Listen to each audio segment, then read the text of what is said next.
wanna be a Siamese cat.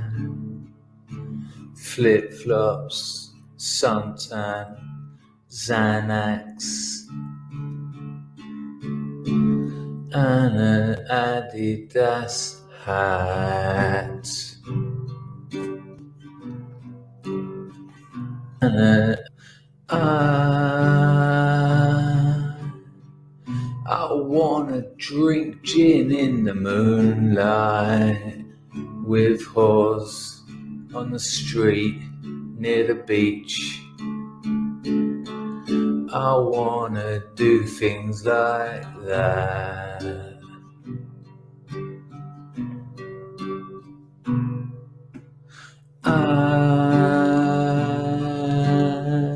I wanna hang out with the girls. Nook, mook, noi, joy, nong, wa, chum chiri, bang, cham, per, yim, ya ya. And other girls like that.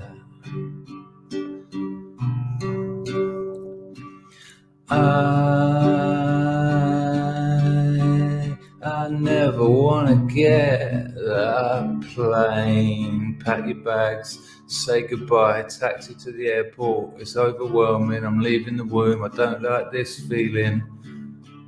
I never wanna do that. 'Cause I wanna be a Siamese cat.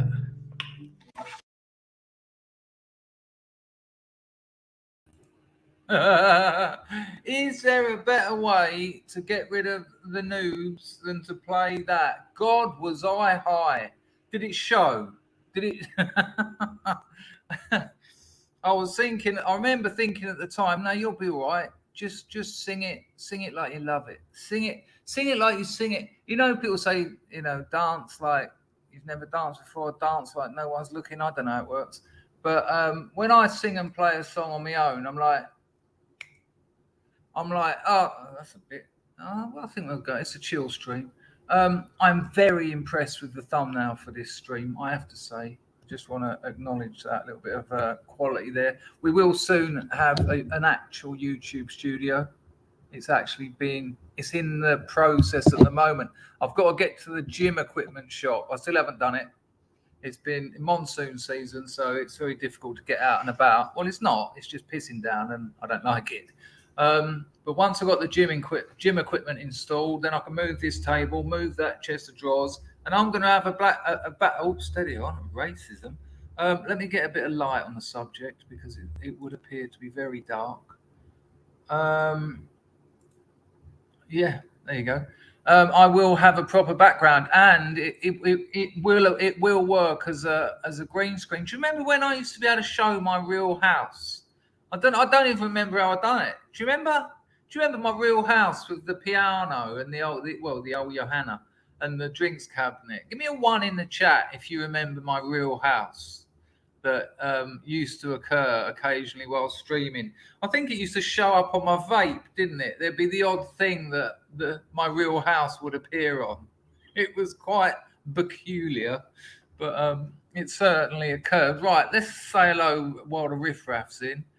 Don't want any of the elitists moving in later. Hello, John. Good to see you. Baz is on the firm. Nice one, Picard. Vincent's here. Hello, Lulu. Mousecat's on the firm. Hello, Snoops. Nice to see you. Lee is on the firm with a bit of Italian, which we all know around here. So no Waranos. Of course. Hello, Mr. Natras. Tricky Who is here. Celtic is here. Bigfoot's burner account straight away. Unknown name. How do I call in? Have you got a funny? What was that? Not even a show. That clip when he come on and went. Did you get any respect? Didn't make it to their channel. It didn't work. I can't imagine ringing in this channel. There is actually a girl called Ning and Nong. I do know a girl called Ning, and I know a girl called Nong. Yeah, I don't know a girl called Ning Nong, but I do know a girl called Ning, and I do know a girl called Nong. Yeah, there you go.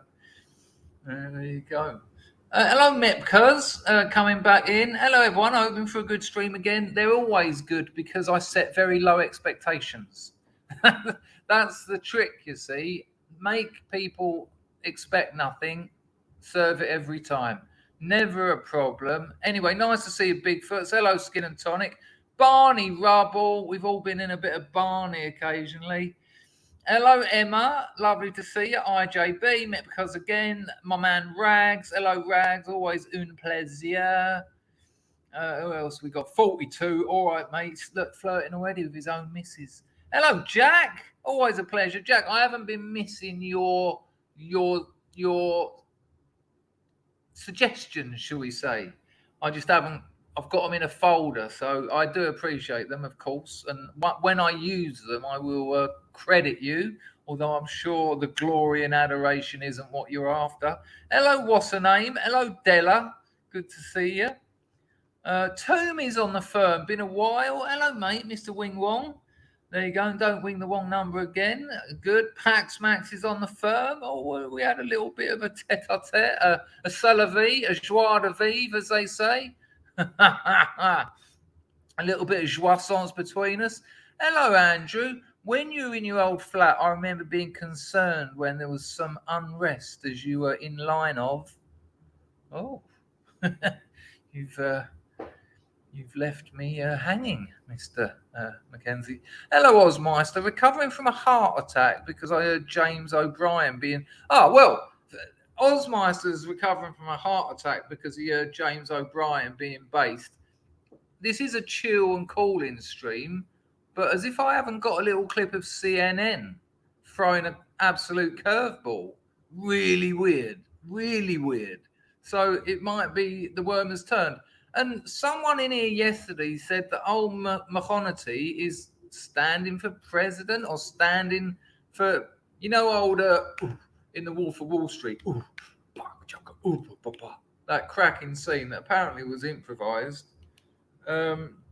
Someone said something about it. Lord knows. Hello, Robert. Nice to see you, son. Mange tu. I heard something very funny today.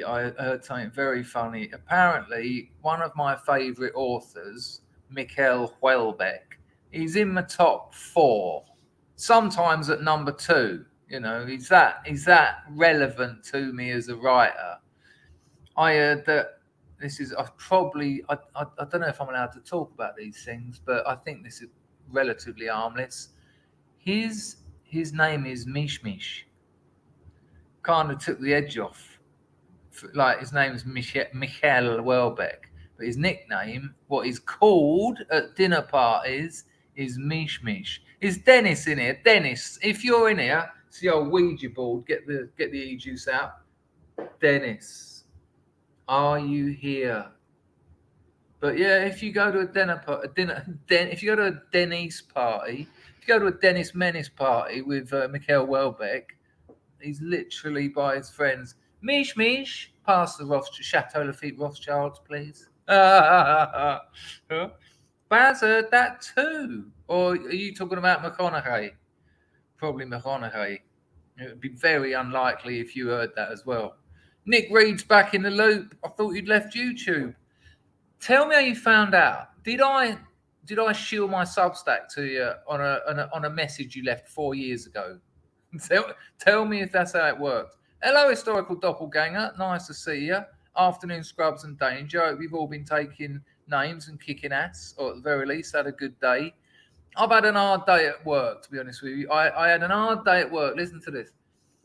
It was all that fucking it's a marketing work, trying to synchronize social media for 2 businesses, right?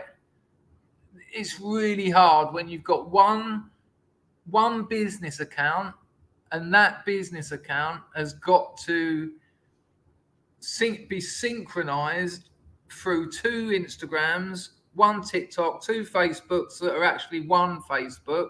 Yeah, bizarre. And not knowing, it was just a 5 hours yesterday, 6 hours today. Made a little bit of progress. Found out how to hack Facebook because I didn't know my password, and I found a way around not knowing a Facebook password. That's fucking dodge. Now you do need some other information, but I know how to get that. I mean, admittedly, I do have marketing software that gives me access to things that you perhaps shouldn't. And so it might be that I'm at a strange nexus that usually never the twain shall meet. But yeah, that was kind of weird. Hello, Jambo on the firm. Jay Fused is in. Pizzles on the firm. Good to see you. Good to see you. Lifper. That was a terrible Lifper. Hello, Chris. How are you, son? Tough day for me at work too, bud. Nearly dropping off to sleep. So make it an entertaining show. No pressure. Well, I'm absolutely knackered. I'm fucking shafted. And hello, Nigel. By the way, I don't know if I got an hello to you though there. Here's the kicker, right? So I did have I'm developing a friendship with a writer who I really have respected since I was a teenager. A writer who was inspirational in me wanting to write. One of his early books made me want to be a writer. Along with Bukowski and Burroughs, obviously.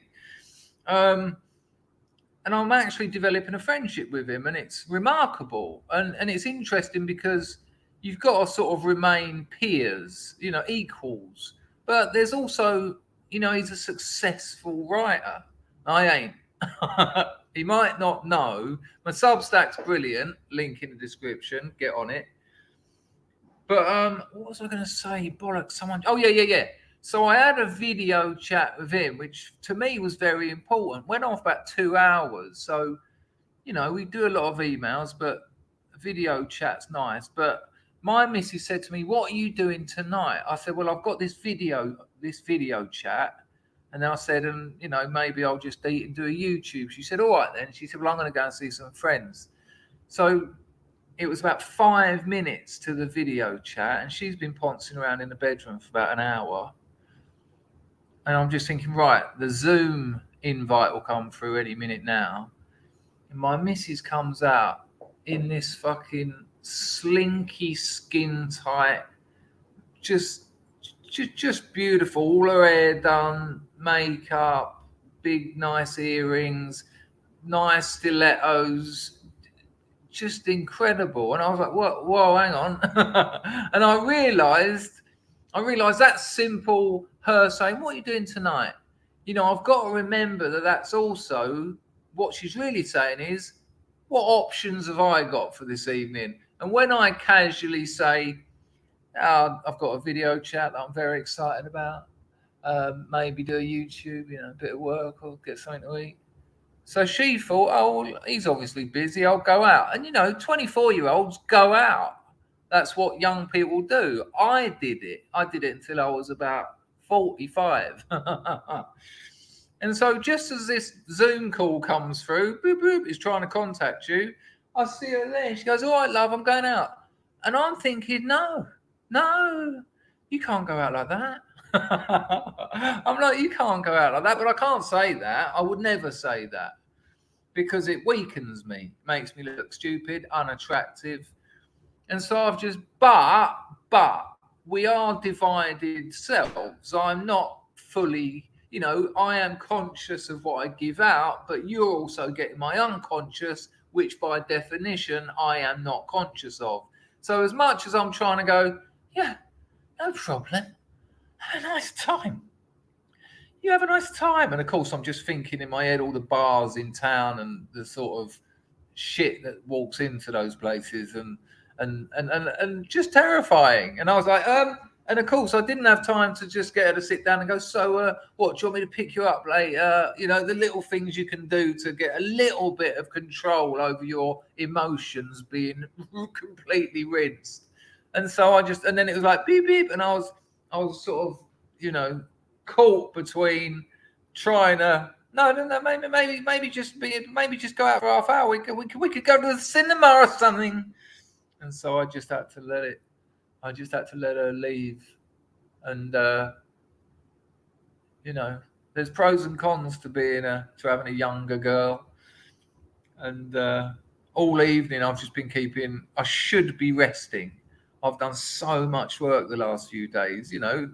Streaming ain't work, but it ain't resting.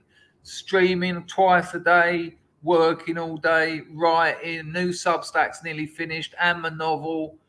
But there's no sitting down. I tried to watch a series I downloaded, Peacemaker. It's kind of crap, but couldn't do it. Just the old heads. And she rings me up every hour because she just wants to show me that she's all right and where she is, and she shows me her friends so that I don't think she. But ain't easy, people. It ain't easy being alive. So there you go. Loads of new people have just turned up while I was absolutely ragging. Emma G says, put some clothes on first. I don't know what that even means. Maybe I missed up halfway through a conversation. Hello, Vincent. Good to see you. Oh, yeah, there you go. Should I have said that to her before she left? She did. It wasn't like a mini skirt or anything. It just, from 5 meters away, it's the same color as her skin. So it looks like she's naked. Naked with some white heels on, and yeah. Packer, where the fuck are you going dressed like that? I say that to her all the time. I say, if my daughter dressed like that, I'd tell her, you ain't going anywhere. Not a fucking chance. See that jumper over there? Put it on. Mum, get the stapler. Hello, Pizzle. DF is a proper top geezer. Funny as fuck. Who's a DF? Is that me or is there another DF? Hello, Toffee. Nice to see you back on the phone. John B, you absolutely can tell her to dress more modestly. She'll probably like you being protective, but what do I know, really? No, she was dressed modestly. When she goes out with me, it's the full tart because I'll look after her and I like it. But it wasn't a short skirt; it was just skin tight, and she's got a very fit figure, and she's a hot young woman. What can you do? I sort of joke with her, but I let her know. Robert says, "Stop it! You make me feel old." Pizzle says, "I bet she looks all." Yeah, that's what I didn't like about it. Stroke did like about it. I never tell her what to wear, but I do understand your point, John. I let her know. I do let her know. I sort of go, "Where are you going?" What but I don't ever want her to think I'm telling her what to do because that's really unattractive. And she never tells me what to do. And if she tried, I'd be like, yeah, once more and this is over. Because I just can't be told what to do. I can have conversations about what might be better for me, but not telling. Well, you might even see her. It depends if she goes out clubbing later. I don't know. That's very nice of you, Pizzle. What you know. Yeah. As yours. There you go. High five on nice birds, Packer.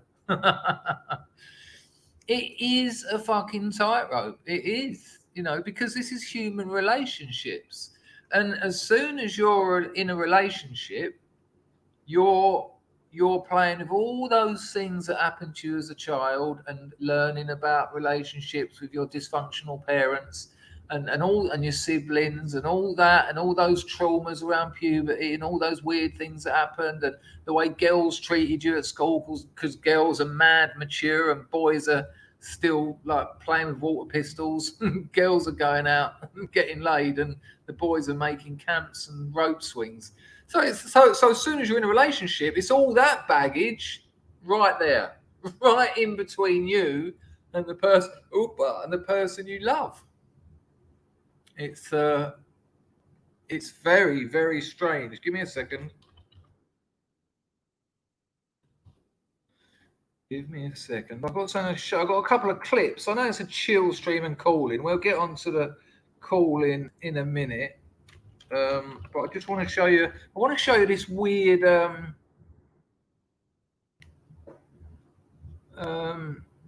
want to show you this weird. Where is it? CNN thing. Oh, Baz has ordered Welbeck's last novel, the latest one. What is it? Annihilate.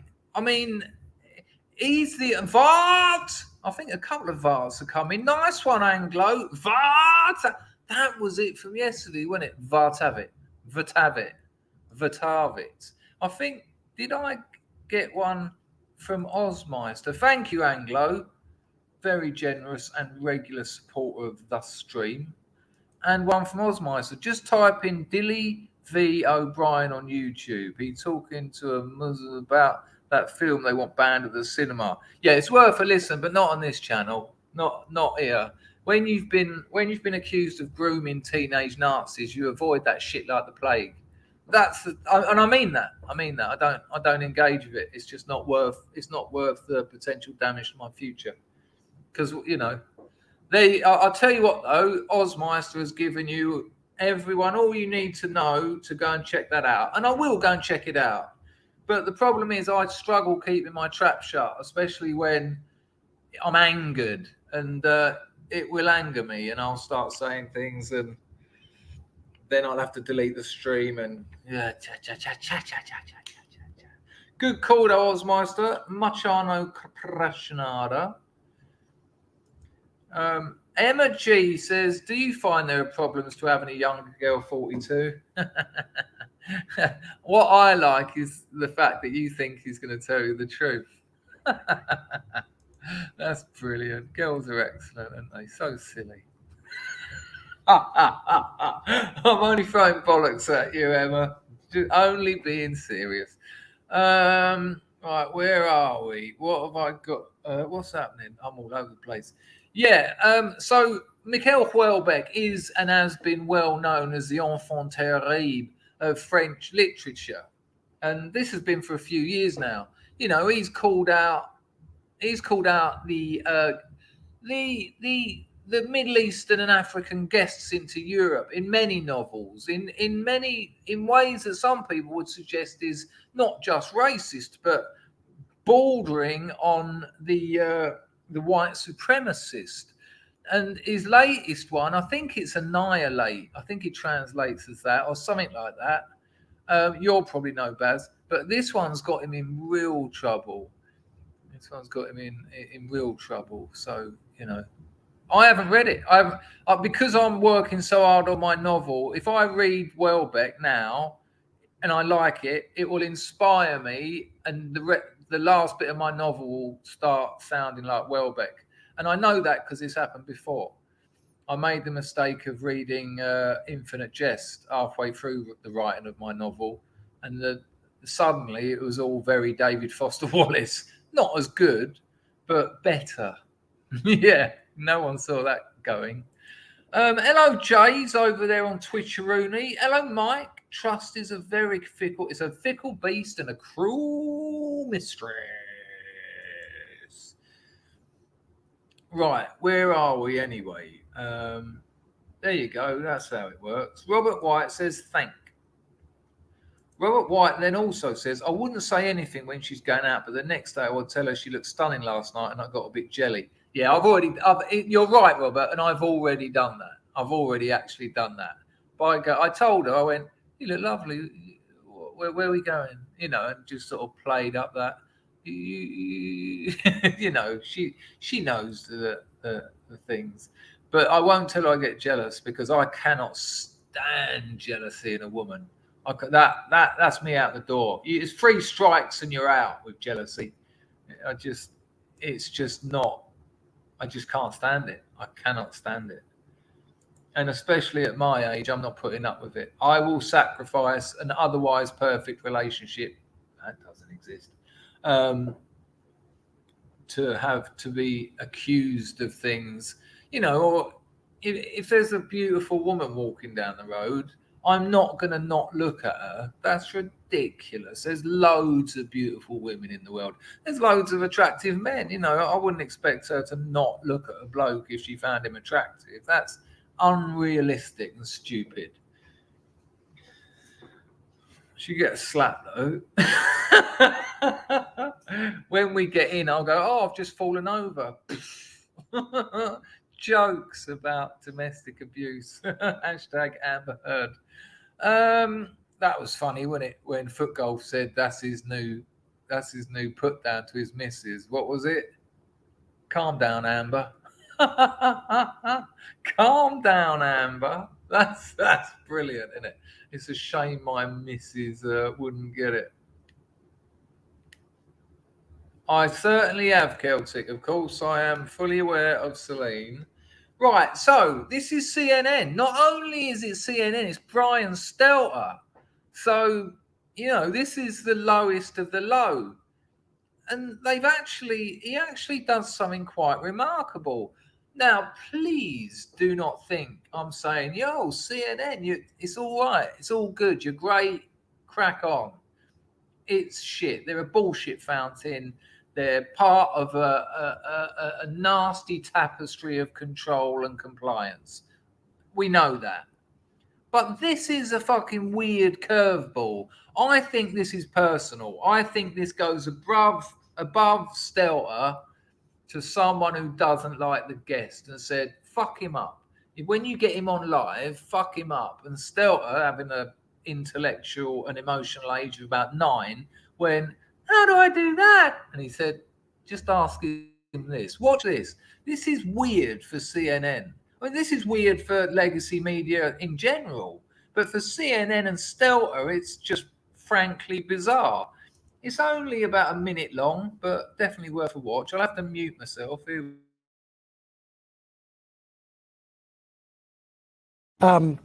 part of the problem with the coverage of the economy that people like White House aides and yes, TV anchors don't feel the pinch as much as the average American? Let me put that a personal way, Gene. Do you feel the pinch? Do you feel the pain? I feel the pain for so many families in our lives. I think. But for you, do you feel? I mean, $72 for gas this morning. Do you feel it? Do you pay it? Look, we see it. We see, gallon of milk go to $5. Everybody understands that is a hit. I think I'm not going to try to say that I, feel that pain personally as much as so many families who make 50 or 60,000. Yeah, listen, we f***ed up. Gallon of. It's fucking bizarre, isn't it? It's bizarre, and he doesn't let him get away with it. That geezer's a senior advisor to Joe Biden. He's earning millions. He doesn't let him get away with it. Brian Stelter just actually pushing someone. Do you feel it? Do you feel it? Well, I feel the pain of it. No. Do you feel it? Because the answer's no. What, an extra couple of dollars on the? He doesn't even know how much he pays for petrol. It's not part of his life. What a weird thing. What, it wasn't playing? You didn't see it? You could not see that video? Hello, Matt. Good to see you. Hello, iTower. What, you couldn't see that video I just played? Let me know if you saw that. Hello, Nate. What an absolute pleasure. Lovely to see you, mate. Yeah, I think that might have just been you, Rags. Look, Pizzle, Brian is out. There you go. That's all it. Yeah, Toffee saw it. Lulu saw it. Pizzle saw it. Everyone saw it. Cheers, Rags. I'll send you a link, Rags. Yeah, very weird. No, really, really good. Real pleasure. Look at Rags not even addressing it now. Just fuck that. Just moving on. Oit. He did. He unshackled himself from the narrative of CNN. Very peculiar. I don't want to make more of it than it is. He's a dolt. That's it. He's a dolt. But yeah, I just found that to be very unlike that system. Anyway, I've got one more little clip for you. This isn't so little, actually. This is about 4 minutes. I think we'll be both playing it. This is mind-blowing. So we've seen... Hello, Carl. Good to see you. Hello, Crix. What a pleasure. Hello, mate. He's being a pressure release valve. Okay, maybe this is part of their incredible build-up to the midterms that are going to wipe the communist Democrats off of the face of American politics. There you go, Matt. That's probably it, actually. You know, yeah, there's not a lot left. Hello, Beck. Nice to see you, darling. Right, so this next one, I know, Osmeister, and I'll tell you what, I'll be absolutely honest with you. After my missus went out looking like that, and after I had to stare at that and cut round it, I had to go and relieve myself. No, Rags, you bastard. It's just you. It was too much. I just was boning up like a beagle, and I thought, I can't stream with that amount of sensual desire in me. And I thought, I know how to get rid of that. And it didn't take too long, actually, because the picture I got it from was, there was about another 10 of them in different poses that I just admired. Is that porn? Have I broken my 2.5 years? It's not really, is it? I felt awful afterwards in a very, very sensual way. I felt awful as in beautiful. Packers dropped a 5-spot into entropy. He says, I'm off to the pub, Chris, so you'll have to manage a call without me. If I see your missus uptown, something's gone really wrong. Well, if you see my missus uptown, yeah, I'll be talking to yours. Have a nice one. Nice one for the 5-spot Packer. Don't drink too much. Drink enough, and then you'll have a lovely time. Yeah.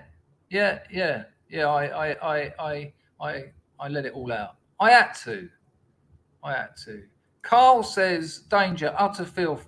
Well, it's only having a wank, isn't it? Would you want me sitting here streaming, like boning up?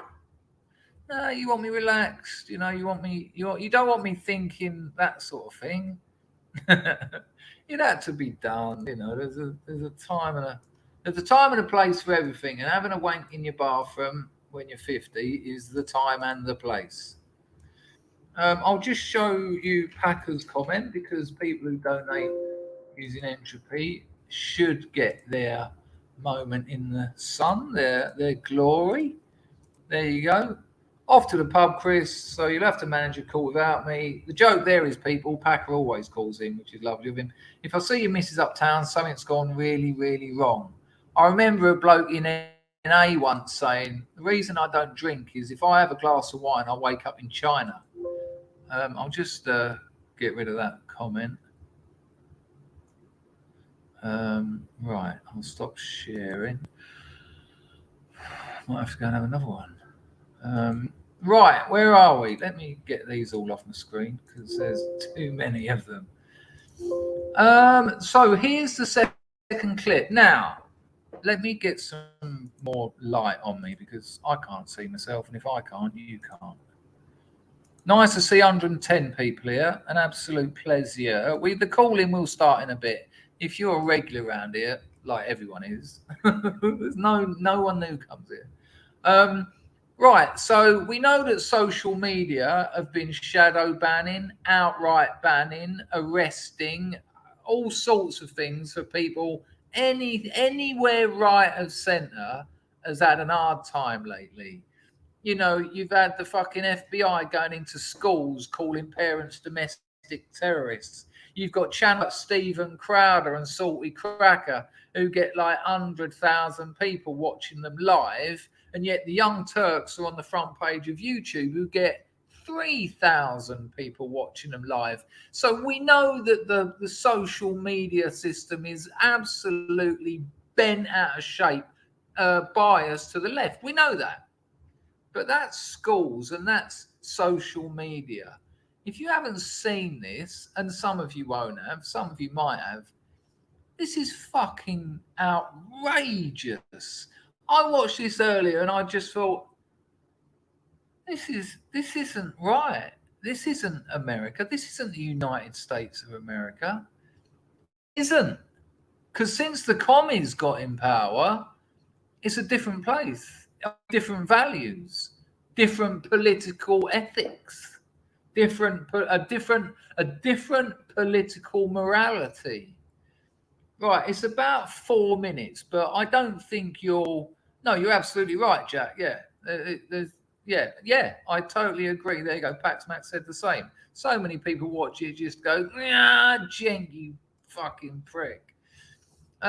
Missed so many streams. When will the show start? It never starts. It never starts. It's just this, and then people come on, and that's it. Right. Sorry, Buzz, to up and down that. Right. So have a look at this and understand the implications of what you're about to see. It's but this isn't a black pill because this is out. This is out, and the public know it. And as I showed you on the Ultra Memes and Clip stream yesterday, 83% of Americans have said that the commies are fucking up America. The midterms, it's game over for the commies. I'll stop streaming if I'm wrong on that. It's guaranteed. And this is only going to add to that. Check it out. I won't interrupt it. I'll play the whole thing through, but understand the implications of what this is, what's happened here. Wood tap. January 6 hysterics. We're learning exclusively tonight about what's going on inside the FBI. Well, whistleblowers have told Congressman Jim Jordan that the agency is in full-blown retaliation mode, referring to what's going on as a purge of agency employees who hold conservative views. One employee reportedly had his security clearance taken away, and then he was indefinitely suspended from his duty and got his pay taken away for disagreeing with their January 6th narrative. Ohio Congressman Jim Jordan, ranking member of the House Judiciary Committee, joins me now. Congressman, now this specific FBI employee I mentioned, what can you tell us more about him or her? Decorated Iraqi war veteran being run out of the FBI. His allegiance to the country is being questioned because he had the gall to say something that offended the FBI leadership about the January 6th investigation. The other one is also having the same thing happen to them simply because on an anonymous questionnaire they said something that the leadership disagreed with them about January 6th. And I would point out, Laura, that we now have had 6 agents come forward as whistleblowers. 6. 2 on the school board's narrative, on the school board's issue, and 4 now regarding January 6th. That is a concern to us, but we've had literally a half a dozen FBI agents come to our committee. It's happening all over government, is it not, Jim? I mean, it's happening at the FBI. We know it's happening in our military with the whole stand down order, remember, in the spring of 2021 after January 6th. So we have to make sure there are no unsavory people in our military. That was a warning shot that they fired across the bow for our young military men and women, was it not? Right, exactly. It's the weaponization of government against your political foes. The legacy, and to go with your monologue, the legacy of the Attorney General Garland right now is the school board's issue, writing the memorandum that treats moms and dads as domestic terrorists. That's the legacy thus far in his tenure as Attorney General. But this weaponization of government against your political foes is exactly what's going on. So much so we had the Disinformation Governance Board, and but for your efforts and others pointing this out, that still might be in operation. That is how the left is operating in the context too with the FBI. The Ministry of Disinformation got memed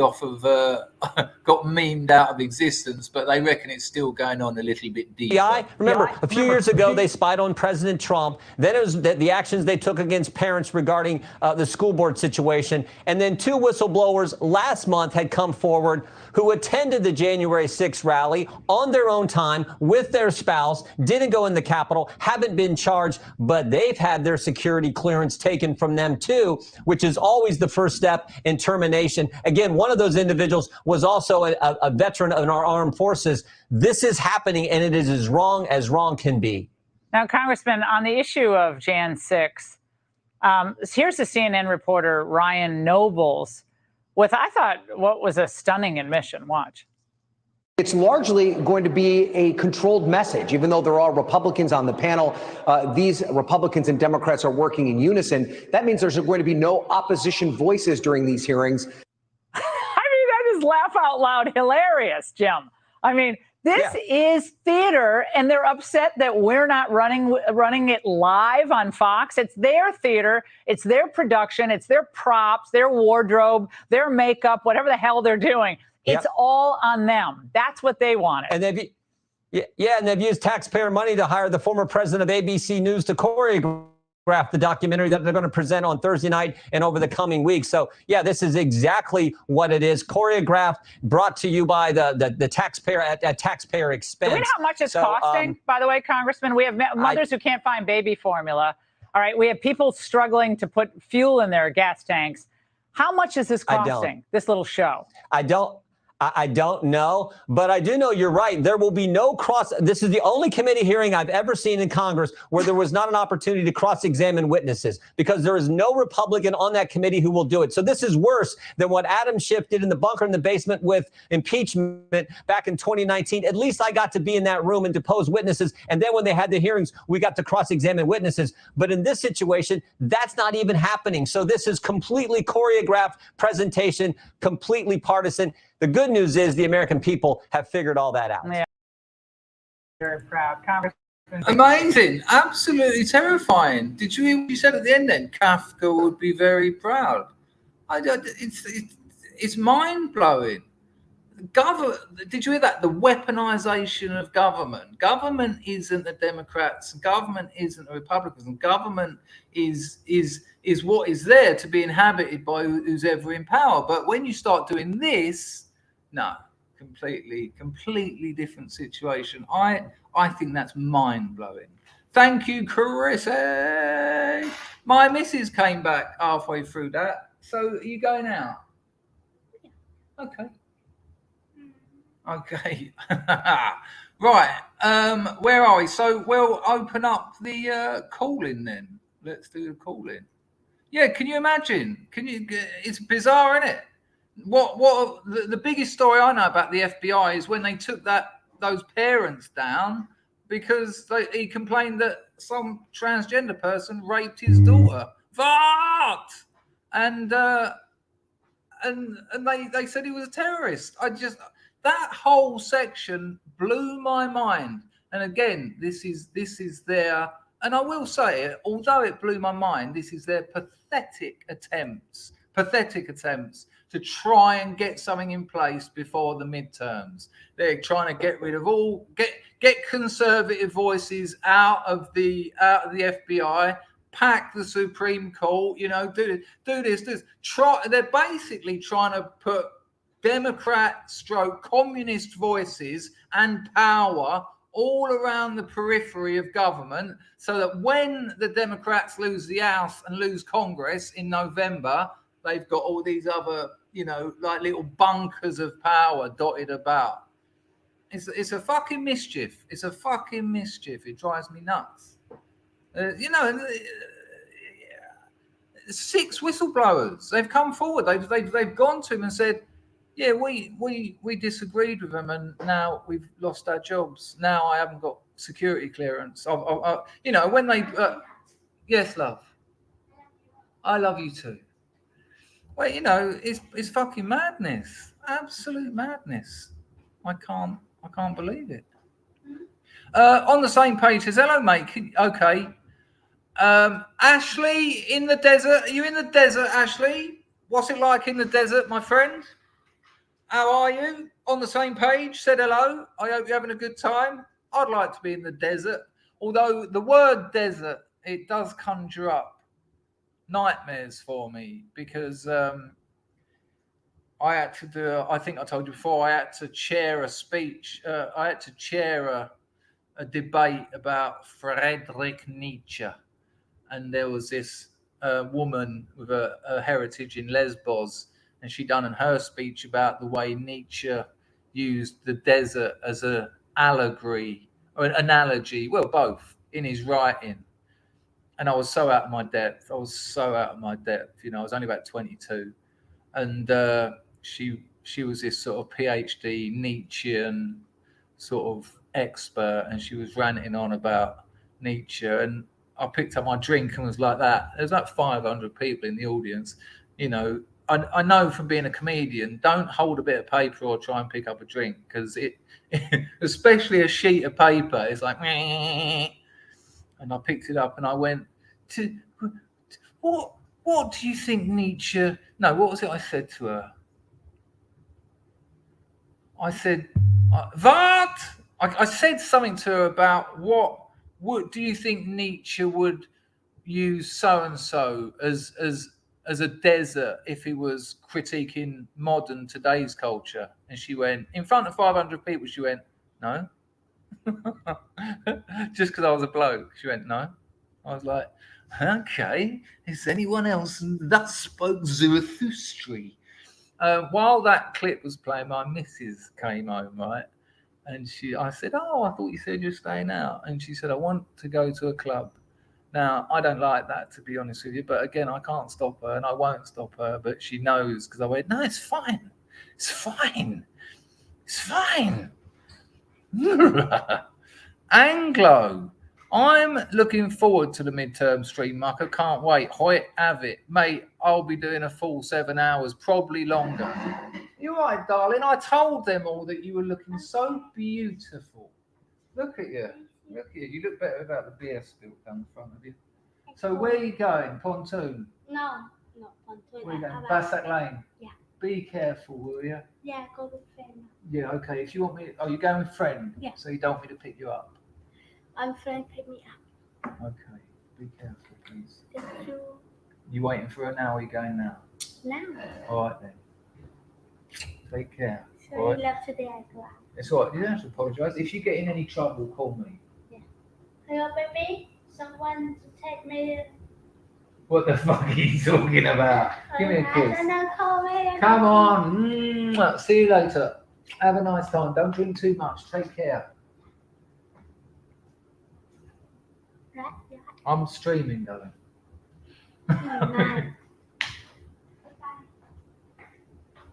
Oh, Bye. You have a nice time, yeah? Yeah. You enjoy yourself. Oh, I love. Come on, I'm joking. Take care. Mwah. Oh, you what? Sorry, people, for the domestic. Come here, chickens. Have a lovely time. But look after yourself, yeah? If you have any trouble, call me. Yeah. No. Bye. Bye-bye. Bye-bye. Yo. Yeah, you stay in Bassack Lane. Yeah. I'm not going to go. Good. Not too many. I'm busy. Bye, love. I do trust you. Mwah. Bye. Oh, at least I got some jasmine out of it. Does smell gorgeous, though. Bye. Oh. Right. Yeah, she looked good, right? I think is to say she looked good. You see what I meant about the skirt? You know, that's not. I can't say to her, "Oh, you've got a." You know, that's she's covered, but fuck me, man. But thankfully, she's going to Bassack Lane, which is a little bit slightly higher class than where she occasionally goes. I'll tell you what, Pizzle, I'll do a lot more than that. God, but it does scare me. It scares me, you know, because I'm older than her, and you know, and when I was her age, I was out going to clubs and trying to get older birds like her. And I know that there's blokes like me out there. All comes back to you. All those seeds. Sorry about this, but I think I've picked up some makeup on my glasses. All those sods I seed have come back to bite me in the bollocks. Osmeister says, I've just yanked my plank over your girlfriend's norks.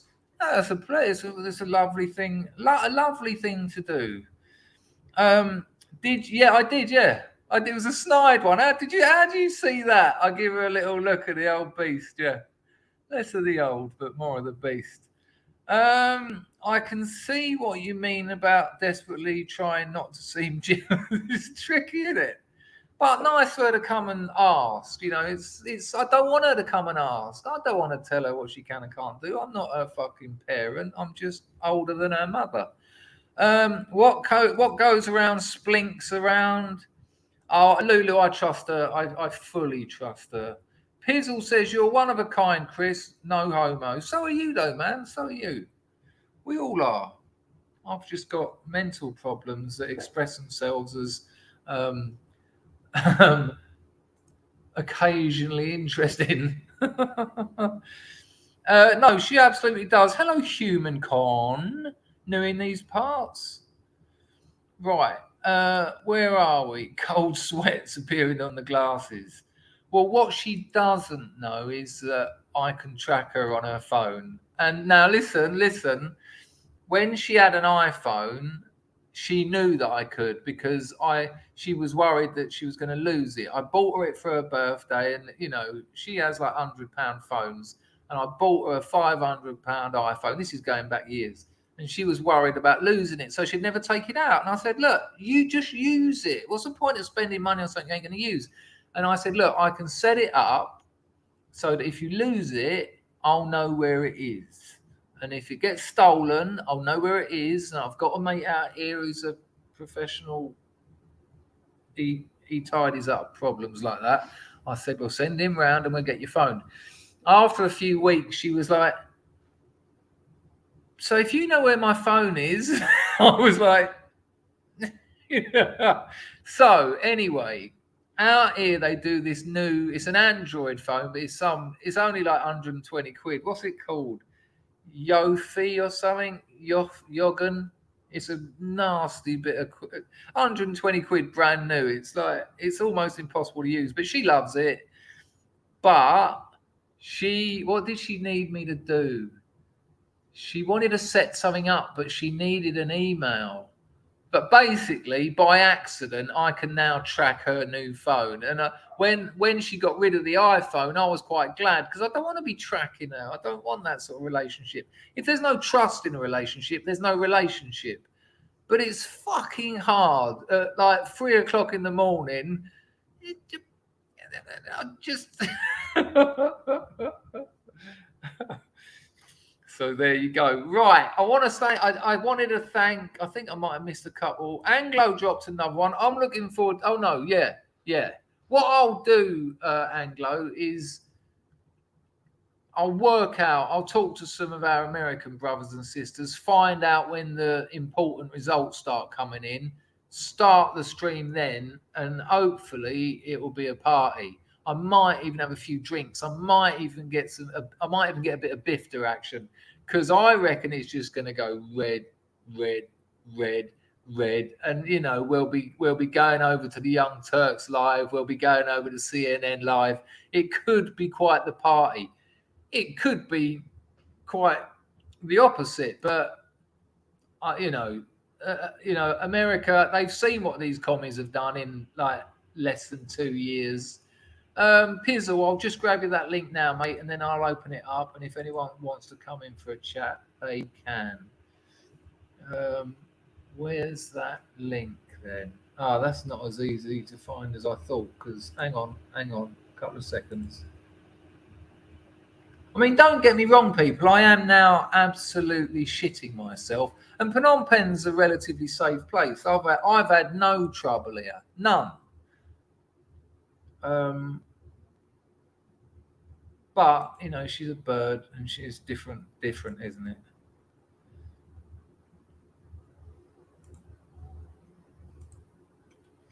I can't. Pizzle, I'll email it to you, mate, because I can't be bothered to explain why. But it's not as simple as it should be under the current circumstances. Right, let me get the link to join in. Thank you, Anglo. Thank you. On the same page. I hope Ashley in the desert. Peculiar situation. No, Jack, I already said it, mate. Maybe you weren't here. I already said it. I said, hello, Jack. I said, I know that you've sent me a load of stuff. I haven't used it yet, but I will do. I already have said that. You were in here, though. Maybe you went for a piss or something when I said it. Well, it's weird, isn't it, Dennis? It's weird because they know that they're fucked. Maybe that, and I think that's what all this FBI stuff's about. All the, I think that's what they're trying to do. They're trying to, put little bunkers or on the periphery, because you know the center stage they're gonna get an absolute thrashing, and if they don't, after that 2,000 mules lark, there's no blagging this one. I can't fucking wait. I can't. Yeah, and Rusky, you're right. Rusky says it's either a party or the apocalypse. Yeah, if it isn't a red wave like we've never seen, it's over for America, because it cannot cope with 2 more years of this lot. No, not a chance. Not a chance. Baz says she seems quite traditional, Chris. Those girls and women where the mates in relationship. I don't know what that means, but it sounds nice. Hooper predicts more shenanigans read a balance. Well, so does the opposition, of course. So that's why they'll make sure that's taken care of. What would be the point otherwise, you know? Yeah, but Rags, you know, they're not going to let that happen again, because otherwise, if they honestly thought that they could cheat them again, they wouldn't bother. They'd say no, it's a rigged system. And there's no point spending time or money on it. But that's not what they'll do. They'll have those places under 24-hour surveillance. There'll be none of this weird, we're closing down for the night. Can all the polling security piss off for a few hours? Hello, Quadders. Hi, Chris. I've been lurking, really loving the stream and the layers of relationship anxiety and political information. Oh, you only get my muddled, drug-addled brain here. I have to leave my phone downstairs while I hotspot to my TV upstairs. Big love. Whatever it takes, Quadders. We certainly are. We really are. America, the United States really is.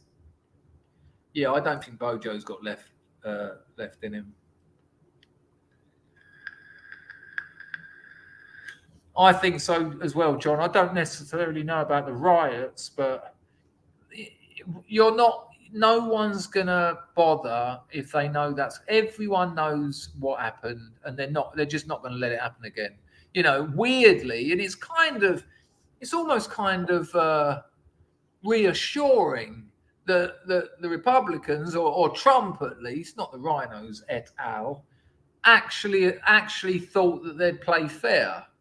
You know, it's almost nostalgic, you know. But there you go. Right, let's get the old. Hello, Kevin. Nice to see you. Dennis says there's no saving the US, in my opinion. The only question is when the axe finally falls and where. Well, I'll tell you what, this chat I was having earlier with this writer friend of mine, he reckons we're at the end times. He says it's coming. And I was very shocked. I shouldn't really talk about private conversations, but there was a lot said that I thought you lot would find very interesting. Right, here we go. Let me get the invite. I'm just going to put it into the Three Stooges chat because I do it for a laugh, and I just think one day one of them might come in. Oh, Jack, have you got a different Telegram group? Or have you just changed your avatar?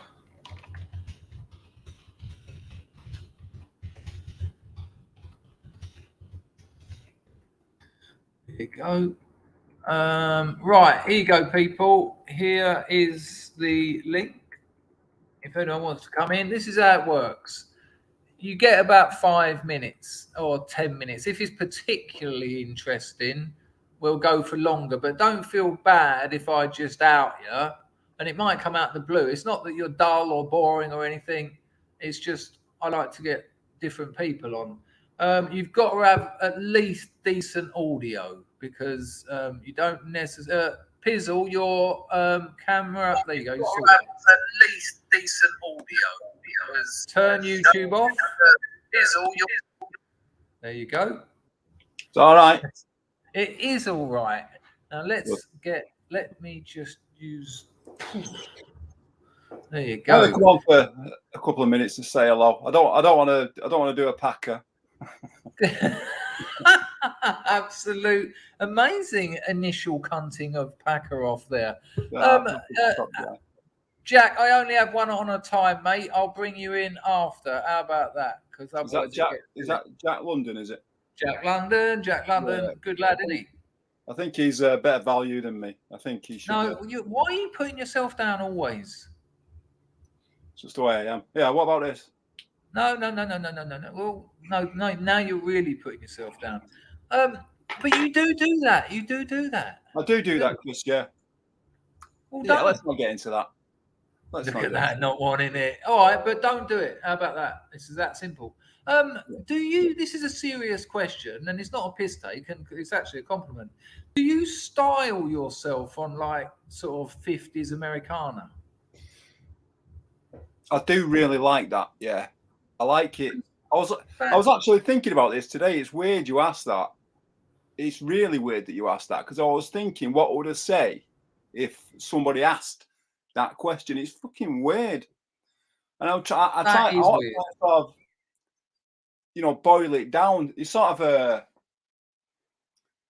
if you look on Instagram, there's a sort of style that I like. It's a big thing, but there's not really a name for it. They call it like rugged workwear, sort of 50s Americana. So I sort of call it mid-century rugged rock and roll with a modern twist kind of thing. Yeah. Now I know why you put yourself down, because that was ridiculous.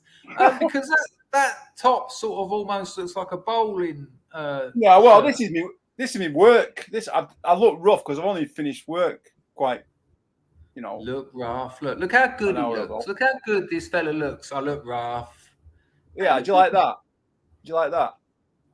That's my pagan Thor's hammer. Okay. I carved it myself out of a piece of bone. Now that adds to it. I carved a like a sun before, so it was like round with it. What didn't have lines coming out of it, but it was sort of like indent lines, and it was about, imagine a polo, but about 5 times as big, right? But with rays coming out of it, and wore it on a necklace like that, and got it through 4 customs because it was a quarter of heroin. I just thought, I'm going to hide this one in plain sight, and I really did. Is that true? Yeah, true story. Yeah. Wow. The only issue with it was there was an issue with it though, because when I got to Bangkok, I opened my shirt a little bit, and then because it was white heroin, obviously not brown stuff, and it comes in a block, so I just worked at it with a scalpel and put an hole in it. But when it got on my, like, if you think where your shirt's open, it got there, and the sweat, it started breaking down a bit, and I thought, oh no. But no, I got it through 5. I had to go through 5. That is incredible. That's really good. The fucking stuff you've done, Chris, and the stories you've got is fucking amazing. You're fucking stupid though. That could have ended up getting my hands cut off. Is that worth it? Well, yeah. The worst. I'd like to get to my age now, around 50, and I've no hands, but at the same time have the stories to tell like you've got, instead of having both my hands and having practically no stories. I think though that's a compliment in a way, but a lot of these things, when I tell them, they're sort of funny and interesting, but also it's kind of a lack of self-love. I wasn't worried, because people are saying, what if you get fucking caught? And I'll be like, well, then I end up in a tie nick, and who cares? That'd be an experience, wouldn't it? Yeah. But that's not your life. That's a waste of a life. That's horrible. The worst one, I went to Patron to do a withdrawal. I had 9 weeks. I give myself 9 weeks. And once I got there, I thought, I'm fucked if I'm going to start rattling day 2. I took a bit in my mouth for the plane and that. So when I got there, I knew I could score in Koh Samui. So I've gone up to Samui and scored, and I've got a quarter in my mouth. And as we're going through Koh Samui, it's all good. Bag in the little box, you know, all your other little bits from your pockets, and that goes under the X-ray. I've walked through the walk-in. As I'm walking away, she gives him a bag. All's good. As I'm walking away, she goes, "Sir, sir, sir," and I'm just thinking, just fucking keep walking. And I'm looking for someone to fit it. I'm thinking, and Koh Samui is outdoor, and there's like little sort of ponds everywhere. I thought you might get away with this if you can just get away. Wow. And then the old hand, I heard the footsteps, hand on my shoulder, and I thought, fuck. And she went, "You forgot your watch," and I left my watch in the box.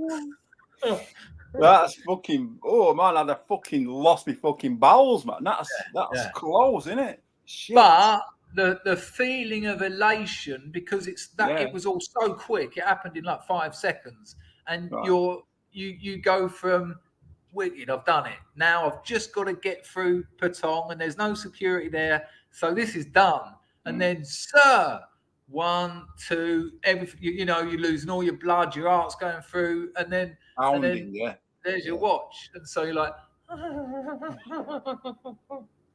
yeah. I don't know how you keep it together. I really don't know how you keep it together. I mean, they must. I don't know, but with me, even if you know I said the right things, you could tell something was a miss. If that happened to me, my legs would turn to jelly, and I don't know. It's just a really close call, isn't it? That it's. We had, I think you probably know this one, but we had, I think, 19 ounces of crack, not cocaine, crack, 19 ounces in a motor. And it wasn't stashed. It was just, you know, that bit sort of behind the glove. Anyone would find it. And the old bill pulled us over because they saw Rizzlers and all that on the dashboard. I had 15 grand on me in 10s and 5s. We had a crack pipe with a tube on it so that the driver, I could light the pipe and then have it in his mouth.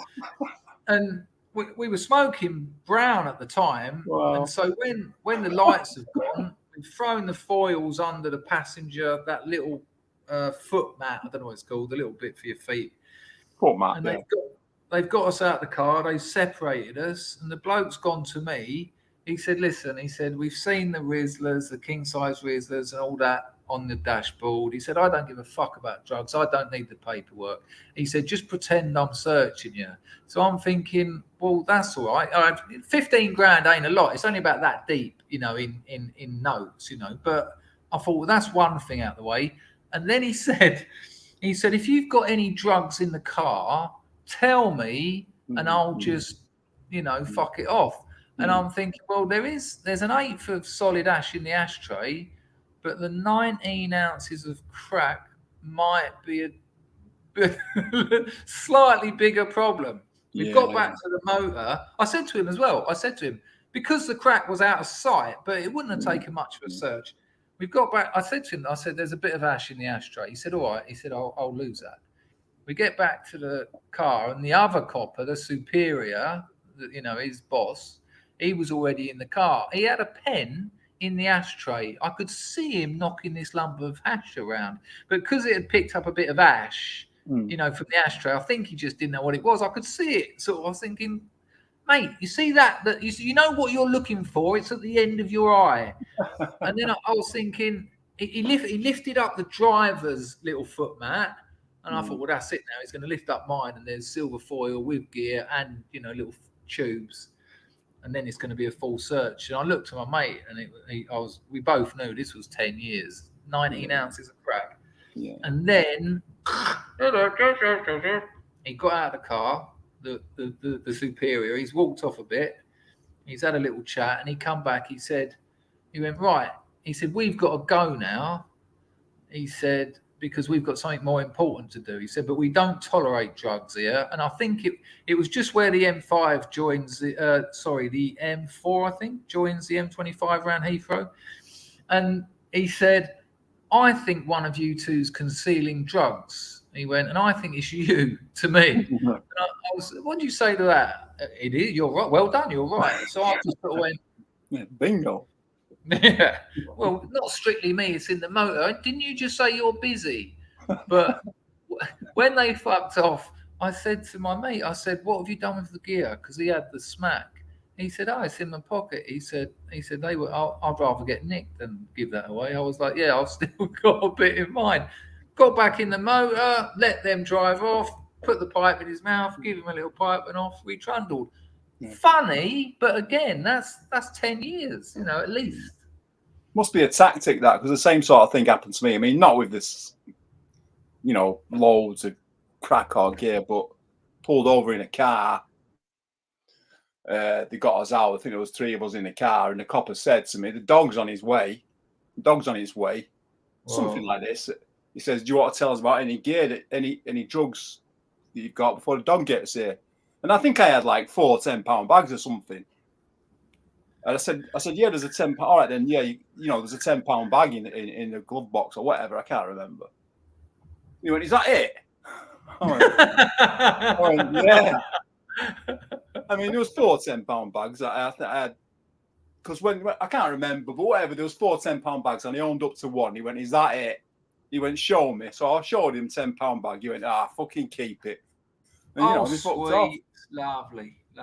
Yeah, they didn't want the paperwork for a 10-pound bag, and there was no dog turning up or fuck. No, that was never happening. I think the law is reasonable suspicion. So if they see a pack of king size Rizzlers or something, they'll pull you up, or or if you've got no door on the passenger side. Or Yeah.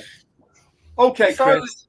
Hang on, Nate. Hang on. Before you go, what was your, if you can remember off the top of your head, what was your closest shave with a larger amount? Did you have one? Well, you were quite manageable, weren't you? But what was your closest shave? Well, I did do a bit of dealing, which everybody does, doesn't they? But I was raided. Was it 2 or 3 times? I think it was twice. When I say I was raided, my parents' house was raided.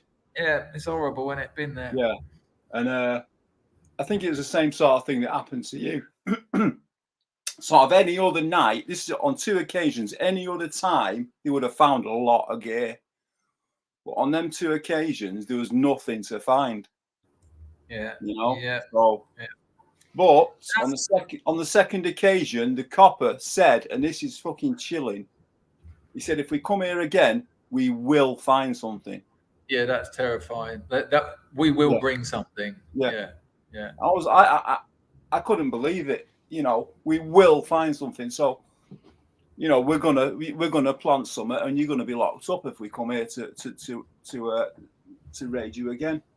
So they knew you were doing a little bit of dealing to support your habit, and they were saying stop it. But yeah, basically. So when you say the same as what happened to me, you're remembering that time when I had a gig and I didn't bring the ½ kilo back down. It was the only Friday I didn't bring one down for about 6 months. Yeah. Yeah. But it was twice for me. Any other night, they'd have found a couple of ounces or whatever, or even just bagged up gear. But just luckily on them 2 nights when they raided, there was nothing to find.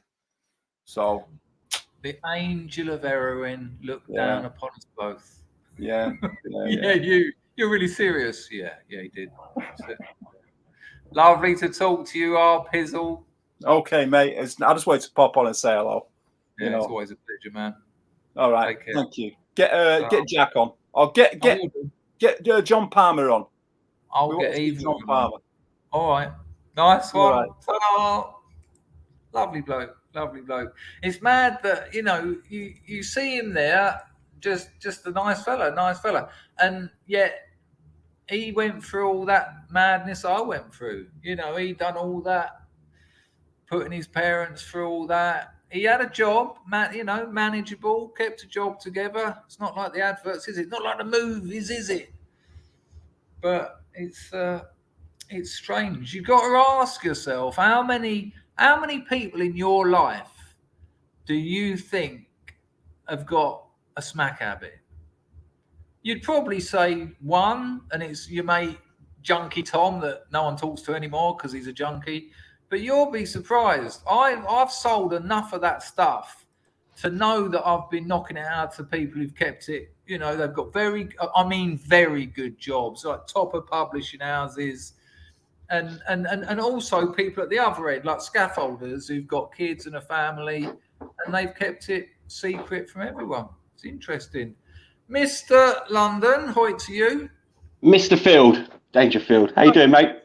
You're out over there now, aren't you?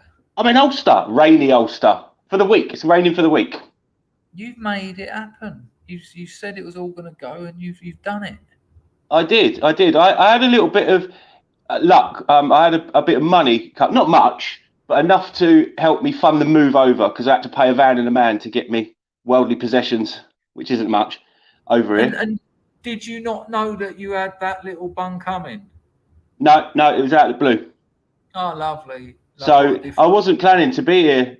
Well, I wasn't planning to be here at this moment. I was sort of planning to be here for July, my birthday, so about a month's time. But I've been here a month now. So as you can see, I've started decorating the kitchen. It's the lovely yellow we've chosen. Well, I can't see because I didn't know what colour it was before. Oh, well, it was like every room was magnolia. So. Oh, of course. There you go. Yeah. Was it magnolia wood chip or just magnolia? Luckily, no wood chip. That is an arsehole to get off the wall, that is. Yeah. Well, unless you're a child and you spend your nights picking it off, like all the bit near my bed. Yeah. My house that I grew up in had that. Like, as a child, I remember on the wall. Yeah. My where my head was at my bed, you could tell how I was growing, because every year there was another couple of inches of that circle, that arc of ticked off. I know. What was that about? Did you have Artex ceilings as well at any point? Yeah. I used to lie there in my half sleep and I would start seeing stuff in all the patterns as a child. Start seeing faces and that. In the 80s, I mean, it was really more of a residue of the 70s. I don't want to keep plugging my novel because I've been doing it for 4 years, but my mother's house, and to an extent it still is because she gets set in her ways, but it's like a visual argument of tessellations. Everywhere you look, there's just patterns. The sofa is like fractals, like it's like Mandelbrot. The carpet's like orange, then blue circles, all like, and then the Artex is really elaborate. I think they call it flowers in a basket. It's like two arcs with like a little sort of up and downer in the middle. And when you're in your normal state of mind, because you're used to it and it's the aesthetic of the age, no problem. And the wallpaper at this point was like doilies, the old paper doilies. It was just like thousands of them. When you come home tripping, it's like mayhem. It's like that. We had a friend's house. He lived with his nan. Where we used to take some mushrooms was the one actually. And it's those old nan's houses where there's trinkets, ornaments, and they have those ugly dolls. Have you seen them? They kind of look kind of realistic, but they're ugly. Oh, with the eyes that tilt when you turn them back. Yeah, and there was everything, and like the carpet pattern, and we'd sit in there, and it would just become like you're in a lava lamp. That's it. Yeah, it's shocking. Really weird. And there was only 4 of us, but it was a 2 up, 2 down, and the clutter was ridiculous. My old man used to fix motorbikes in the front room, so you'd have a motorbike, all the tools everywhere. When I left home at 16. And pretty much every house I've lived in, now this one's slightly different because I'm sharing it. This is the only time I've ever lived with a girlfriend, long term. But every house I've ever lived in has been minimalist. Nothing. A desk, a laptop, a couple of suits, a couple of pairs of pants, 2 knives, 2 forks, 2 plates. On the off chance a guest imposes themselves on me, I'd rather just have one of them all. But, and all the walls just one colour. I just don't want any of that visual action. I just so you're not like materialistic. You don't like collect things or stuff. Like grown-ups where they start collecting like those. Those pop dolls, for example. The what? Those little. I think they're called pop dolls or pop funk dolls. They're like about that big. They got a massive head, and they make them look like all different characters from pop culture. Essentially, there's thousands of them. Grown-ups have. I've seen pictures of grown-ups, and their entire wall is just like a stack of these. I thought, what are plastic dolls for? And you're 50. I can't work it out. Well, I did get caught out on this a couple of times though by therapists, and when it's more than one therapist, you know, with 4 years in between, and I know they haven't communicated because one was like in this part of the country and one was in the other. Like one of my houses was almost totally empty, laptop, bed, you know, one mug, one knife, one fork, like I just said. And the only mirror I had in the whole room, the whole house was about that big, right? And it was just so that if I had a blackhead or something. And two therapists both said to me that I sell that as not wanting the clutter I grew up with. That's how I sell it to myself. But both of them said what it actually is your fear of commitment. And it's not, that isn't necessarily a fear of committing to a woman, but it's a fear of putting roots down. Because as soon as you start building up stuff in your house, it's harder to move on. That's true. I get that. When I moved out here, about 5 months before I moved out here, I spent £5,000 on having a computer built for me. It had a glass panel on one side of the box. When it was working, there was like all these lights going around it and all this. See all the gubbins inside. Yeah, 2 massive monitors. And I gave that to a mate of mine. I just give it to him because I didn't want, he said to me, look, he said, take all the bits out of the box, wrap them in bubble wrap, send it over, buy a box, you can have your computer out there. But in my head, I wanted to get everything that I owned in a suitcase. Well, not even a suitcase, a rucksack, so that I could just go from hotel to hotel and you know, just have no commitment to anywhere. So when you left England for the last time, did you know you weren't coming back? Yeah. Permanently, yeah? You had that already in your brain box? Yeah. But I only arrived with it's not even a rucksack, not a rucksack with a metal frame. It's about so big, you know. Right. It had a suit rolled up in it. No, 2 Just suits. a little commuter bag. Yeah, just. I thought that would be all I needed. I bought this second monitor while I was here, but I've been looking at that stuff because it, you know, it has certainly been a thing. You know, not putting down roots somewhere is. Have you looked into the psychology of it? Yeah, like what you're saying, the therapists were telling you. All the fucking time, which is why I'm trying to do it now. You know, I'm trying to make a home rather than a house. You know? Well, when I unexpectedly sort of got made homeless in Devon, that came out of the blue. I wanted to settle in Devon, but as you know, I ended up in Torquay. They put me in a dingy basement flat in Torquay. Now, if you speak to a normie about Torquay, they're like, "Oh, the English Riviera, it's beautiful." No, it's not. It's got a dark side, that town. Within, like I said, I had a heroin dealer living in a flat. I was in a basement flat, but there was a flat below that out the back as well. You know how the houses are all built on hills and stuff there, yeah? Yeah. They have weird setups, don't they? And I had a user above. I'd only been clean coming up a year. I'm 2 years now, June. 2 years off the methadone. Yeah. 2 in the chat, people. 2 years is incredible. Yeah. Well done, man. But Wait, so I ended up there. And can I just check with you? Yeah. In Torquay, there's a pink house, a really famous pink house that's like a detached place. Nah, if you knew it, you'd know it because it's I'm thinking of that place down in Devon where there's like a row of houses on the front and they're all like different pastel shades. No, it's not. It's not there. It's a bit away from the front, but that's the bit they call Heroin Heights, and every single bit it's just junk. It was spice and heroin. And I remember one time walking through the town, like literally, because I didn't know anyone, and there was like some geezer, no shoes on, big cut on his face. He's already got a great big scar on that, and I thought, oh, jeez, you know, like because you don't think that at Torquay, do you? You don't think it. People don't see it either. Like, I found that it was rife, you know. And then I moved to Paynton, and again, same. What you find is it's a lot of these seaside towns, like Hastings, Great Yarmouth. Yeah, they got the trade for not even 6 months, say 4 months of the year where it's buzzing, and there's nothing to do for 8 months. Especially over the winter, they can be when that wind's whipping the sea up and it's grey and cold. It can be quite sort of hostile places. What I also noticed about Torquay and Paynton was next to no construction work. Nothing was being developed.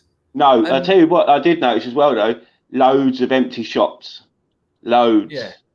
You know, you got 10 shops you can buy all the fudge from and all that, you know. You know what I mean? And your shortbread and your clotted cream fudge and all that.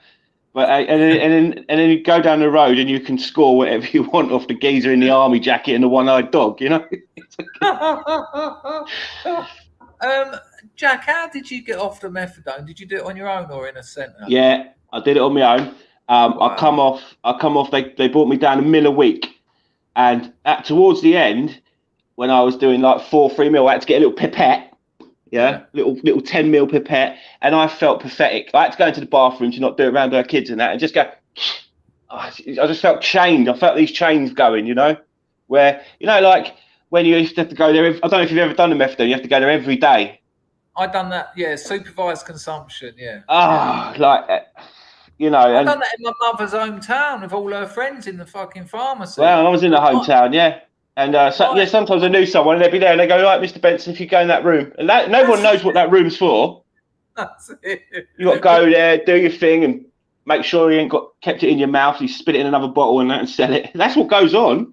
Well, we done that with the Subutex. I told you I used to put it up there. He powdered it for me, and I said, "No, I've read in the BNF you're not allowed to do that. That's illegal for you to change the form of a controlled substance." He went, "I'm trying to fucking help you." I went, yeah, but I've got a bloke outside waiting to buy that, and then I can get some gear. So I get some good stuff. Yeah. But he was funny. I saw that pharmacist on and off for about 8 years. And they put the methadone in the little brown medicine bottles, don't they? Do you know what? The amount of them they must get through. The plastic they must get through. You know, I did 3 years on it. Bit of water. So you think, that's like over 1,000 bottles I had. Yeah. You know? And another 30 people getting a daily pickup in that pharmacy. Well, more than that, mate. More than that, I'd say. More than that. I tell you what, we've got a problem with. We've got a lot of Gurkhas relocated to my old town, Basingstoke, because it's not too far from Aldershot, where there's a big Gurkha community. Their kids are bang on it. Their kids. Wow. Yeah. Now I don't know if that's a cultural thing, being Nepal, but I always see them in there, and they're always on the subbies, and they're doing the old fucking hooking it out and stuff, you know. It's right up there. But my pharmacist came out once with that little bottle. I was only on 30 mil at the time, and it had a cocktail stick and an olive and an umbrella. And he went, "Something for the weekend, sir?" At least you had a decent pharmacist to have a little bit of a laugh with it. But they started me off on 30 mil, and it weren't holding me, and I ended up going up to 60. And you see that fucking great big bottle they give you. It's a proper shot at 60 mil, isn't it? It's you know. You can just ask for more and they give it to you. I know. You just go in there and say, "Oh, it's not holding me. I'm still rattling, whatever." And they put it up. I've got friends who are on 100 mil a day still, and I went on it at the same time as them because there was 2 other mates I was with that we sort of dabbled in at the same time, so we were on the same sort of journey. Yeah. We all kind of went on the methadone roughly the same time. 2 of them still on it, and one's still on 100 mil because he knows with that 100 mil he can have a little twice a week. I feel no ill effects from it. The mad thing is though, I would suggest 30 milligrams of methadone is enough to hold anyone.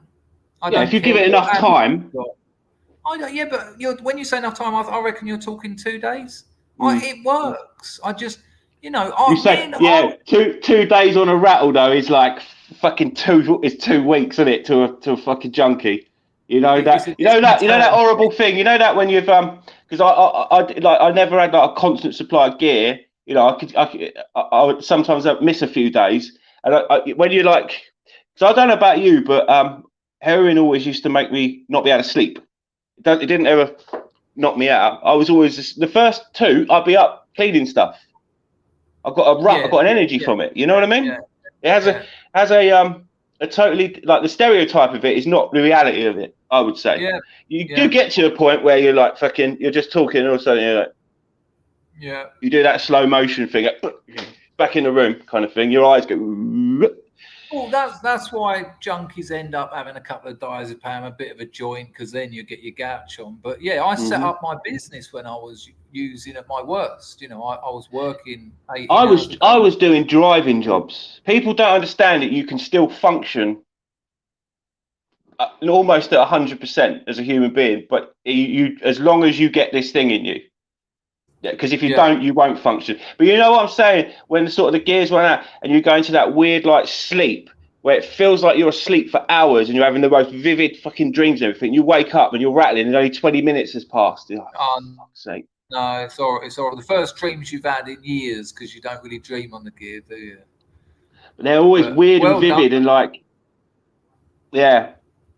But whenever I started withdrawing, and I was talking to someone else about this today, the dream I'd have was always when I was 18, 19. And that is going back to when I was innocent, pre-gear. And my fever dreams are always those years before I started that. That's really interesting, isn't it? It's taking you back there. I always, have you ever had the crack dream? Where you're trying to score crack. Yeah, but you can't get it. You won't get it in No, you can. But if you get it, you're about to put it on your pipe and you drop it in a puddle or something. Every time. You never get that hit in your dream. Just melts. Yeah, the light is not working.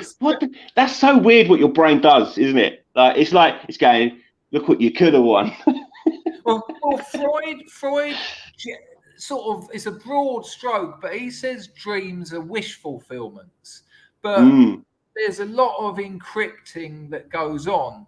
And so I think what you get with using dreams, especially when you're trying to get clean, is I want to use, because you do want to use. Even though you're trying to get clean, there's a bit of you that doesn't, because that's I'll think about it every day. I probably will for the rest of my life. Exactly. So I think what happens is you get the wish fulfillment of, I've got some gear here, but you also get the one where you don't get it. I've had the one with the spikes and I've got it on, but the needle's made of rubber or something and it just goes. You got what? You got one of them Joe Biden vaccine needles. Good work. So what happens now? You're out there, you've moved out to be with a new mistress. The next major thing's going to be work, because money will run out eventually. I'm all right for the moment, but the next thing's work. Now, my trade is a high voltage electrical fitter, electrical engineer. I don't have any contacts out here. So I'm open to doing other stuff. I don't mind going back on the tools, just doing a little bit of sort of house bashing or DIY, whatever. What is a high voltage electrical engineer? Is that electronics, but not sort of commercial rather than domestic? So I was working from the range from so anything over 11,000 volts is classed as high voltage. So we used to work in most 90% of the work I did was in substations. So that's those little boxes with the green doors.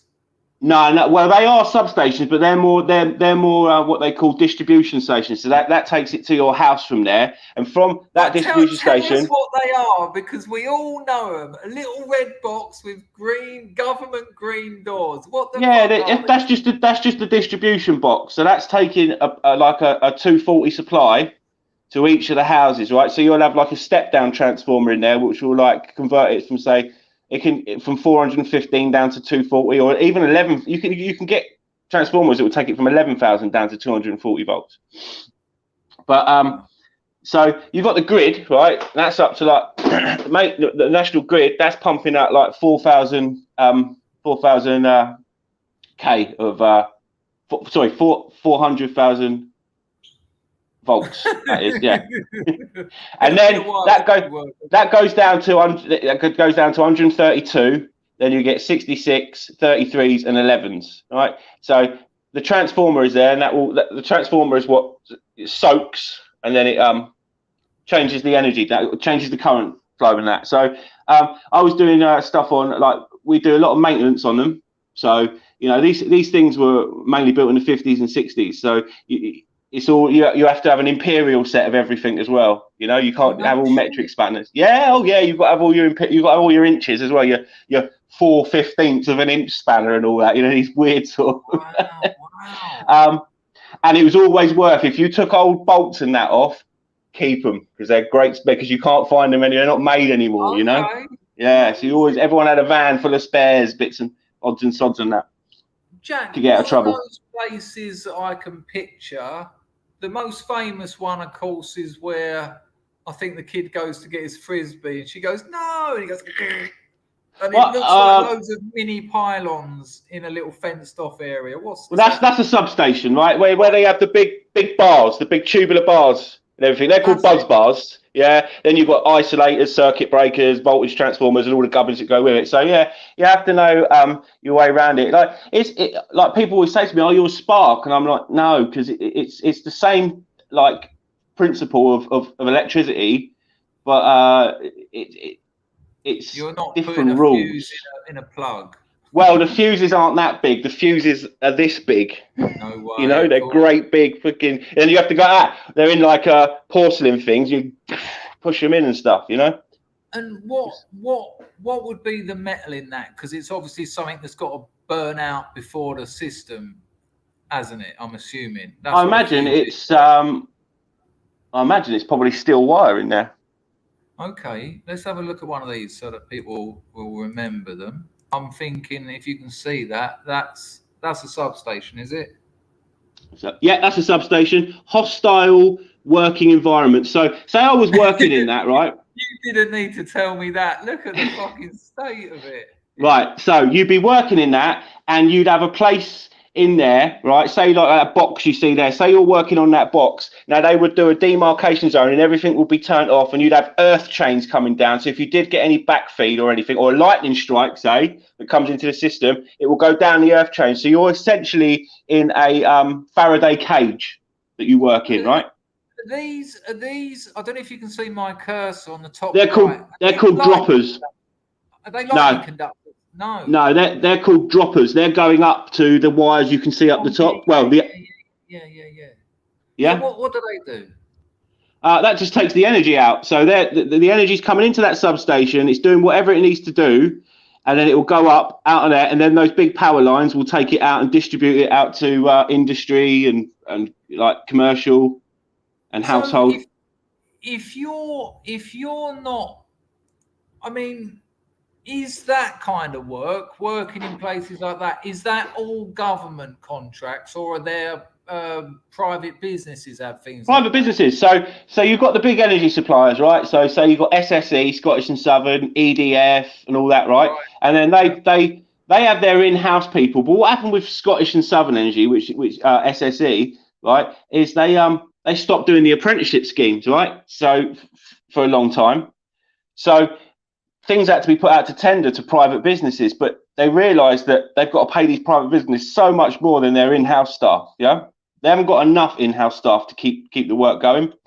When I was on the firm for the electric, there was never not any work, and the work would be forecast a year and a half ahead. You knew what you were doing, right? There'd be a planner, And you can you work on some really good projects as well. I had a couple of mates who went over to Jersey to do the France to Jersey cable that they were laying across.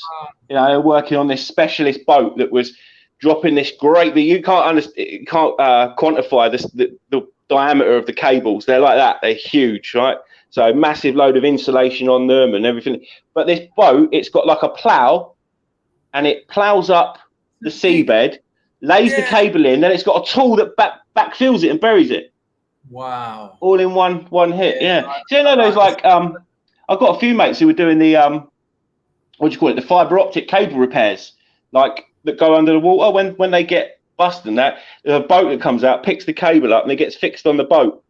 And they're doing like glass welding. They're welding the glass fibers back together. It's really specialist stuff. You can earn some good money. So How would you get work like that? It's more of a fiber optics, but working on substations rather than, because if you can't get work like that, what are you looking at? Handyman stuff. Yeah, I've got to work with my hands. I can't do computer stuff. Yeah. Because it terrifies me with boredom. Weirdly, I fully understand because I'm the same the other way around. Yeah. Even plasterboards give me goosebumps. All that powder just makes me feel. You said like you've had some rotten old jobs, didn't you? Bumping out old shops and that. Yeah, I've had the worst. I remember the first time I got taken on as a boy for someone. I was like 19. I'd been in the office and I was like, "Fuck this noise!" Right, I'm out. Right. So I was working with this guy called Les, and we went up to Leeds, and it was like plasterboarding, putting up stud walling, with the aluminium stud work and all that, right? And I had to bump these plasterboards up, didn't I? Up these flights of stairs because they wouldn't fit in the lift. And he had to show me how to carry him on my back. That night I got back in I got back in the hotel. He was like, "You'll come out for a beer." I'm like, "I need a bath." My fucking legs were so sore. I hadn't experienced labour like that. But your body soon adapts to that. It very quickly adapts to that. Well, I was doing that when I was like 18. It was when I was very young. And there were blokes there who were like mid-50s, and they were grafting. They were fucking... Mate, they were, people can't afford to retire. When I was on site, you had people coming back who'd retired, coming back to work because they couldn't afford to live on it. And this is a problem, right? These index-linked pensions, okay, they ain't going to be able to pay them. No, in a few years, and I don't know what's going to happen when that bubble bursts. I don't know how many pensions per se. I've got those ones that like automatically generate now, where the company gives something. I pay a direct debit on one of them every month, but I don't even think about it. That ain't gonna be. I'm not gonna be able to live on that. It's it's just joke money. No. And what age? What's it? 66, 67 now for the older state pension. It's creeping up and up. I understand that when they first set the limit at 65. I don't know how long ago that was. Was it in the 50s, 60s when the social care came in? But I still thought it was 64. I've just never thought about that. Didn't it used to be 60 for women and 65 for men? That's the kind of what I remember. Yeah. But, and I know now that it's gone up. It's gone up. I think because of equality. I think they're both the same age now. Yeah. So. But I think you're right. Don't rely on your state pension because they ain't going to have that money. They're not going to have it because the money all your index-linked pensions that you're paying in for, they're not going to be able to afford to pay them. It's going to go pop.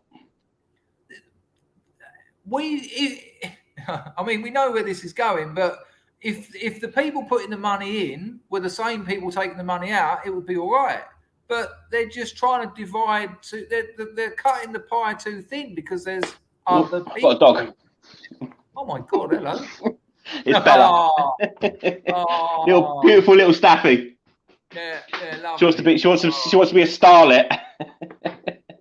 They all do. They all come on the street. Rags' cats get jealous. Oh, it's one that chirps like a little bird. So, was it on here someone said that cats don't meow in the wild? They learn that to trick humans or something.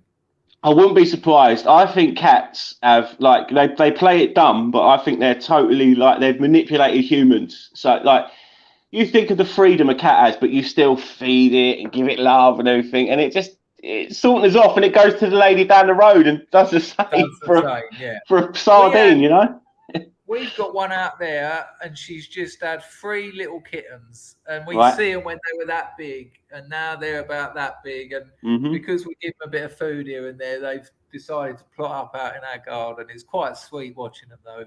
What happened to the wanking monkey? He's not got the pox, has he? He started it. The monkeys have been about again, but they were here like mid-afternoon, so some things. Phnom Penh's changing really, really quickly. Yeah, you said you've got all the cranes, right? You've got some massive building construction work going on. A bit like the London skyline, right? That's always got.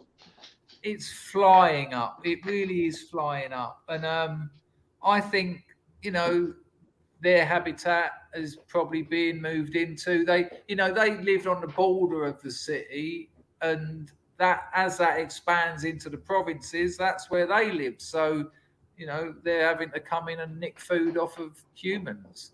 How far away are the provinces from the outskirts of the city?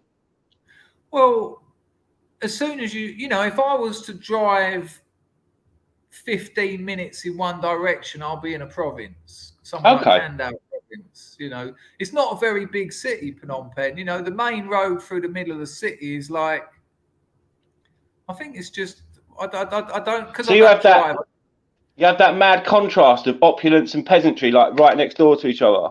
Yeah. Like in a lot of like what they call the third world countries, right? Yeah. India, you can see like big sort of palatial mansions, and next door there's a guy having a shit on the floor and a kid posting through rubbish, you know? I mean, it was more like that when I first came here. Now, I mean, we're trying to think of where to live. We looked at a bit of land with a mountain view and all that, but there was water. You had to get the water out of a well, and I'm thinking about internet. But it was only 20 grand for a couple of acres, and it was like, fucking hell. Oh, God, Elon will have you covered, mate. That Starlink could be working fine out there. Well, yeah. You know, my missus reckons there's ways of doing it, and I'm like, how do you know? Because she says, friend me, have internet in province. Mate, I mean, that's a major commitment, right? Buying land, and then you're like, shit, I've got to build something on this land, you know? And to enjoy that mountain view, I can't just sit here in the elements. I can put something around me. You know, it's time, it's money, it's effort, and that is commitment. Those three things are. I tell you what, if she doesn't keep pushing me, it won't happen. Right. I'll live here renting and bring up a kid here. You know, it'll only be a one day saying, you've got to do it or I'm leaving you. Because, you know, it's... But the thing, real estate in Cambodia is going through the roof at the moment, but the stock market's crashed. So I said to her, if I draw that money out now, it ain't a lot, but it's enough to get a little bit of land and build a little house over here out of the city, you know. But I said to her, if we wait a couple of years, that money will be 4 or 5 times as much, and we can get a nice pad. And, you know, this is a girl who hadn't been on an escalator. It's kind of prospecting a bit, though, isn't it? Because, I mean, what do you think is going to happen? I think we're going into a global depression. I can't see it being saved. The only way they're going to save it is print more money, right? And that doesn't work long term. You know, petrol is more expensive than diesel in this country at the moment. I've never seen that before. Petrol has got over the £2 a litre mark now in this country. All right, when I started driving, you could still get a litre of diesel for 99p. I think the economy goes up and down. It always has. And sometimes it goes down further. Sometimes it goes up. I think, you know, the markets are volatile. I mean, the markets are essentially me going and buying an Apple times 8 billion people. That's what the economy is. And so that is necessarily going to be volatile. As I said to all the people with the free trade lark, you know, don't look at it every day because it's going to keep you up at night. 5-10 years, you know, get your investments in, get your indexes, and leave it 10 years. And that's how most of the successful people who play the stocks do it. They play long-term games. They don't. Yeah. I mean, if you've got the money, you can do short selling and all that, can't you? But even institutional investors don't beat the S&P. They don't, because you know, institutional investing is day trading. You know, Warren Buffett, I think it was in the 80s, he said, I will any institutional trader Well, I'll bet you $1 million you will not beat the S&P over 8 years. It was something like that. For 6 years, no one even took him up on it. And it really pulled the rug out of the sort of institutional investors. And then one bloke suddenly did. He said, well, I'll do it. I can. And he failed. You know, it's actually very simple, but you've got to be in it for the long game. Yeah, I like that. Remember when they, on Twitter, that had that Pelosi tracker that was tracking all their investments? And then they were like, no, you can't. No. Shut it down. There was a subreddit, Pelosi's insider trade. Yeah, you saw about her husband, didn't you? Getting fucking the jokes they did about that. Wouldn't you be like that if you had to go home to Pelosi? I hadn't actually thought of it like that. But you know, the markets go up and down. A global recession. That's it. What's the difference between a recession and a depression then? Well, I think a depression is when you've got. I think a depression is when you've got inflation. I don't know. Okay. I'd be guessing. It's not okay. My, you know, I've just, you just start seeing words being bandied about, and then, I keep seeing the global depression thing. The one you want to look into is stagflation. Right. That's where I think we're going. And I've certainly noticed the shrinkflation. Like, shrinkflation. Yes. So, like, you still pay the same price for a box of cornflakes, but that box of cornflakes is now 200 grams less. Yeah. Or instead of 8 wagon wheels, it's now 6 for the same price, for example. Does anyone in the chat know the difference between a recession and a depression? Here we go. Here, look, I will show you stagflation in 1 minute, because this is where we're going. This is where I think when the economy is whoa. This is what I think will play out this year. It's only a 1 minute video. Let's check it out. This is stagflation. I'll have to mute myself, Jack. Yeah, no worries, mate. When the economy is growing and the unemployment rate is low, inflation tends to appear for the simple reason that you have more money chasing goods. The same way, you usually don't have high inflation when the economy isn't doing well and unemployment is high. Stagflation represents an exception. During the 70s and early 80s, countries such as the United States found themselves in a peculiar predicament. 1. Their economy was stagnating. 2. Their unemployment rate was quite high. 3. They had high inflation. This strange phenomenon ended up being called stagflation. The two most plausible scenarios which explain why it appeared are 1. Dramatic oil price increases made production costs higher, and companies didn't manage to adapt properly. Which is where we are at the moment. That is where we are in a nutshell, that last little bit. Yeah. Due to the 1973 OPEC embargo and the 1979 Iran revolution, oil prices more than doubled within months. 2. Milton Friedman believed poor monetary policy was to blame and considered that central banks weren't aggressive enough in their effort to fight inflation. As of 1979, Paul Volcker became the chairman of the Federal Reserve and implemented Friedman's aggressive anti-inflation policies. Also, there were no more dramatic oil price increases, and on the contrary, oil prices went down a lot. For these two reasons, and perhaps others, the stagflation problem came to an end. But this much is certain. Stagflation made it crystal clear that economic models are not flawless. In other words, all of us should understand that economists can definitely be taken by surprise. Yeah. Yeah, you think so? I think that's where we are. Well, Jack, listen, if someone in the chat can explain that, I'm sure they will. Worth looking into. Oh, hang on. Galen Hess has... Oh, that doesn't seem like a... here we go, 42. I trust him.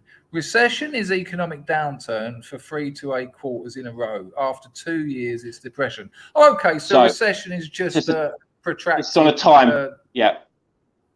Okay, nice one, 42. Jack, it's been an absolute pleasure talking to you. Congratulations for getting done. A lot of people say they're going to do things. Very few do. I hope it goes well. Well, I'm not usually the person to follow through on big things like that, so I surprised myself a little bit. No, amazing, and you should be very proud of yourself. And get that CV sorted out and don't leave it to the last minute. Well, get my 2 pages of lies together, shall I? Take care, Yeah. Jack. Cheers, Jack. See you, mate. Bye-bye. Another lovely fella. Lovely. So a depression is just a protracted recession. God, I read, well, I'm sure a lot of you had, what's the great Steinbeck one? I mean, most of them are about that era in America, but The Grapes of Wrath. Spoiler alert, people. If you're into reading, I shouldn't say that. Even if you're not into reading, Steinbeck is a beautiful storyteller. And The Grapes of Wrath, right? It's about, in America, this is what happened. In America, start of the 20th century, they overfarmed, monocrops, all the usual nonsense. There was so much wheat and grain and that no one wanted it. They had to destroy it. And then there wasn't any rain. There were geographical and economic and loads of different things come in. And it was known as the Dust Bowl. And it got so bad that this land that they farmed the fuck out of, because the price of their crops just disappeared, would whip up into storms and cover houses. That's not a joke. If the situation was right, and it was called the Dust Bowl, it would just you'd see these winds coming, because you'd see like a cloud of dust as wide and as tall as the horizon.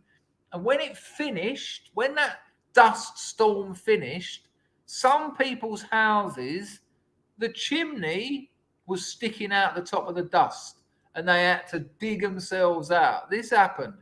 So what people done, everyone was promised, go down to California. There's work picking oranges. There's work down there. And they were called Okies because most of them came from Oklahoma. That was the sort of, what would you call it? The center of the Dust Bowl cyclone, so to speak. And The Grapes of Wrath is a story of a family that have to leave their family home that had been theirs for like 5 generations. They've got aged grandparents, their kids and babies. Put whatever you can on the old wagon, and we're going to make our way down to California, where there wasn't actually that much work. But, you know, you buy a myth, you buy a dream when it's presented to you. And The Grapes of Wrath is the story of this family making their way from the Dust Bowl down to the promised land of California. And it's beautiful, but it's heartbreaking. And what Steinbeck absolutely nails, and he does the same in Of Mice and Men as well, is, you know, you get the idea that this isn't just this lot. This was half of America this happened to. And they die. They die en route. They're dropping like flies, this family and other families. And it wasn't, these were like caravans. These Okies, there'd be like caravans of like people with all their worldly possessions they could carry on their coach, just making their way down to this artificial promised land. And the last scene in The Grapes of Wrath, I won't tell you it, it's fucking brutal. I really, really recommend you read The Grapes of Wrath.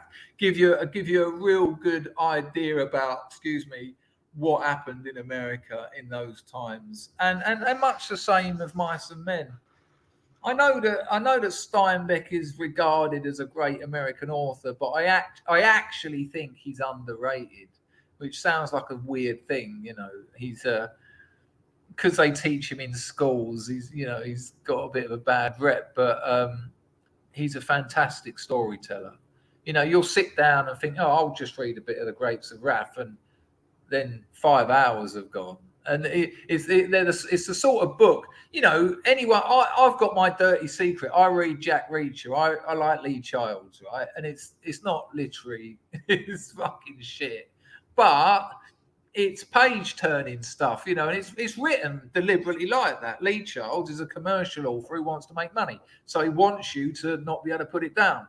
But when the magic of Steinbeck is you're not turning the page to think, oh, what's going to happen next? Because there's no massive events. It's the story of a family in a caravan trying to find work so they can eat.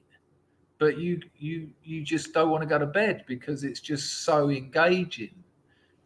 Yeah, really good. The Grapes of Wrath, really good.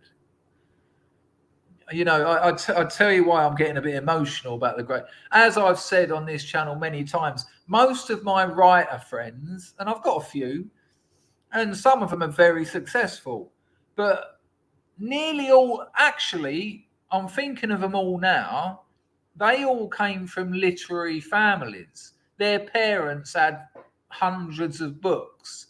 You know, their mums and dads were like teachers, professors, you know, journalists, and so they grew up in that environment. I didn't read a book voluntarily till I was about 17, I think. You know, I read what they told me to read at school and I wasn't interested. And The Grapes of Wrath was one of those books, along with Post Office, along with Burroughs's Junkie. There's probably a couple more that I should be able to remember that actually made me think, reading's amazing. And that's when I really decided, you know, I was bitter about school anyway. I hated school. I loved to see my mates at school, but I fucking hated school. I knew it was just an institution of injustice.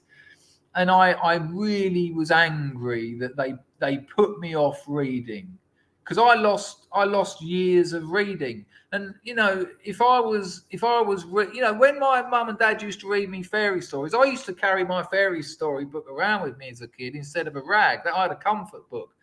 But once I got to sort of 9 or 10, that got ditched, and then it was Lord of the Flies, which is a fantastic book, but not when you're 11. Then it was Macbeth. What, Shakespeare? Yeah, I'm 12. Anything else? Anything else? Oh, no, that's great. Yeah, this is really good. Imagine putting children off of Shakespeare, a writer who dominated literature for 500 years.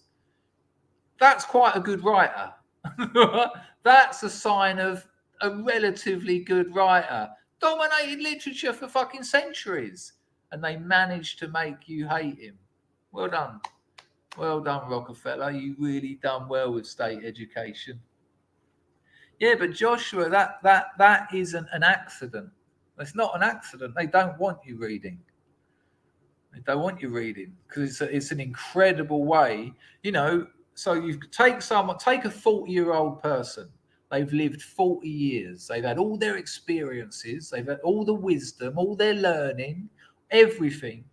And they can condense all the bits that are important and interesting into a little thing like that, right? That you can absorb in a matter of hours or let's say a week. What an incredible distribution of knowledge. What an incredible distribution of wisdom. What an incredible distribution of history. And they've taken that away from working class people. They do it deliberately. Now, I'm not saying the teachers do it deliberately. They just don't know, because that's how it, you know, Rockefeller set up state education to make workers. Yeah, and I'm embittered by those fuckers. How dare you put me off reading?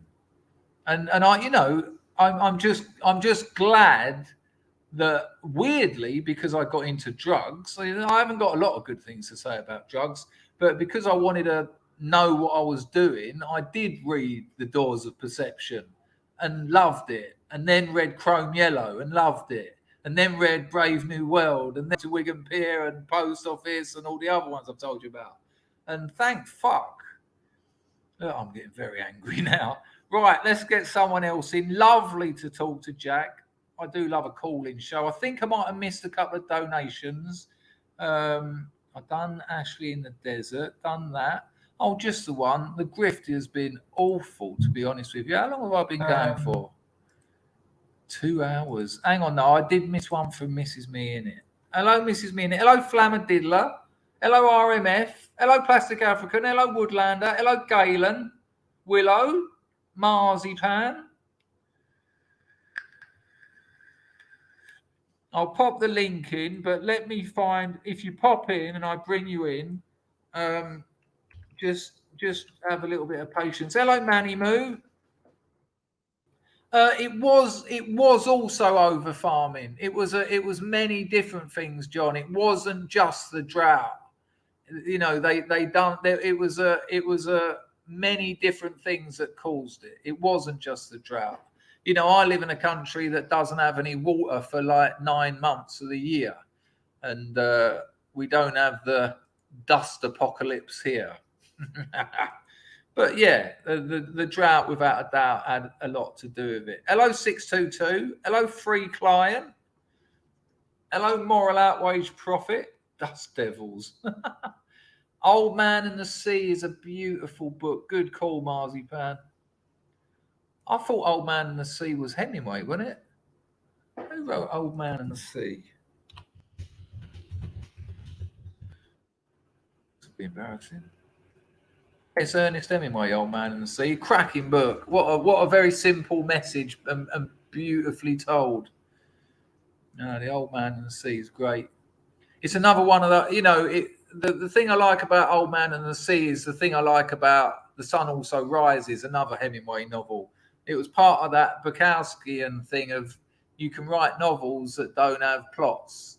Because I'm not interested in plots unless it's Jack Reacher. But yeah, The Old Man and the Sea, it's an allegory, isn't it?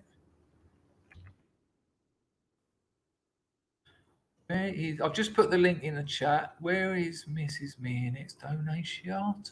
You lot are absolutely chatterama. Incredible wordology. Hello, Sezu. There you go. Mrs. Me in it. Hello, Paul Salmon. Evening. Just been smashing a crab Mouse Cat brought home for me. Happy days. What's that, Mrs. Me in it? A chroma crab? Or what kind of crab are you on there? I'll tell you what, anyone who gets into London, if you like crab, if you like seafood, J. Sheiky's. Oh. And it's not expensive either. It ain't cheap, but it's not as expensive as the restaurant would make you believe. J. Sheiky's, bottom of Charing Cross Road, just before you get to National Portrait Gallery, but the other side of the road. Fucking lovely. It's just up that little alley. I can't think, is that the Wyndham Theatre there? It's up that little side road. I can't remember the name of the road, but you can find J. Sheiky's, I'm sure, if you put it into Google. The seafood is incredible. Nice one, Mrs. Me in it. Glad you're enjoying Mouse Cat's crabs. Come on, it was offered on a plate. And thanks for the donatiati. Well, I might have to have a wee actually while someone's getting it together to pop in. Good chat with Jack there, though.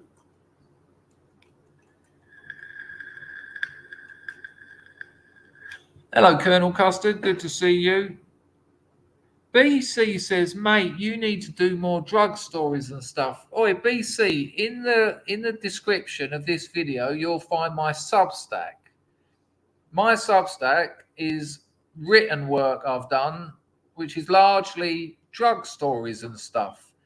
Thousands of people have read it, loads of positive comments. There's one negative comment out of about 500 comments. There's 16 already there. It's totally free. If you put your email in, then any new ones I write, which is about one a month, will go to your email. And there's one coming this week. So go down there and sign up. And I would suggest you read Whatever Happened to Hunting first. It's a drug odyssey. But thanks. Thanks for, you need to do more drug stories and stuff. Oh, well, they're coming out in book form because what?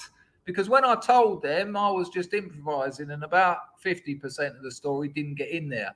They're coming out as a three-parter in about 8 months, I'll say. So, you know, think 2 years. But yeah, nice one. Yeah, they're good stuff.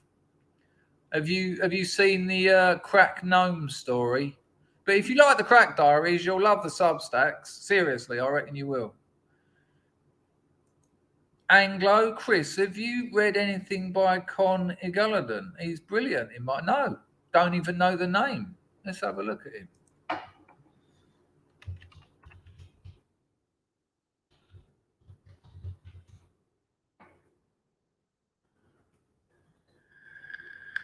Oh, how strange. I recognise his face, but not the name.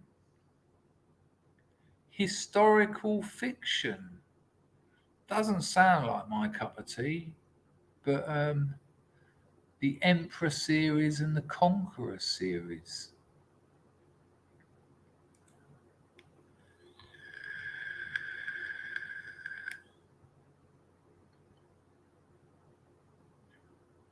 Okay.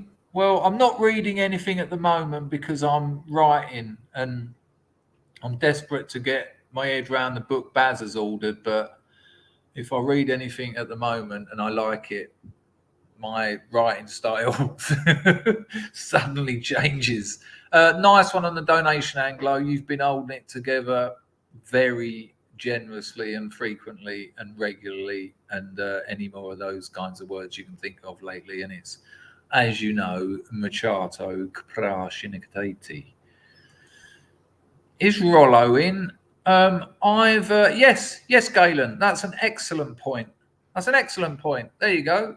I will not close my eyes to it. Yeah. It is exactly that. Yeah. Pizzle, it's rubbish. It's rubbish. I wrote it on a quarter of speed in about a week and a half. It's sold nearly 9,000 copies though. It was Waterstones and Borders stocked it. Got some cracking reviews as well. A couple of scrubs read it based on my guerrilla marketing. One of them sent me the fucking flyer that I was littering London with. What's the chances of that? Right, I'll go have a wee. Oh, I nearly lost my clamour.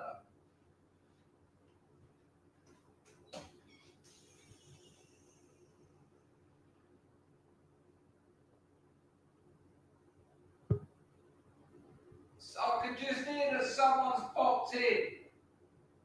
I'll be out in a couple of shakes.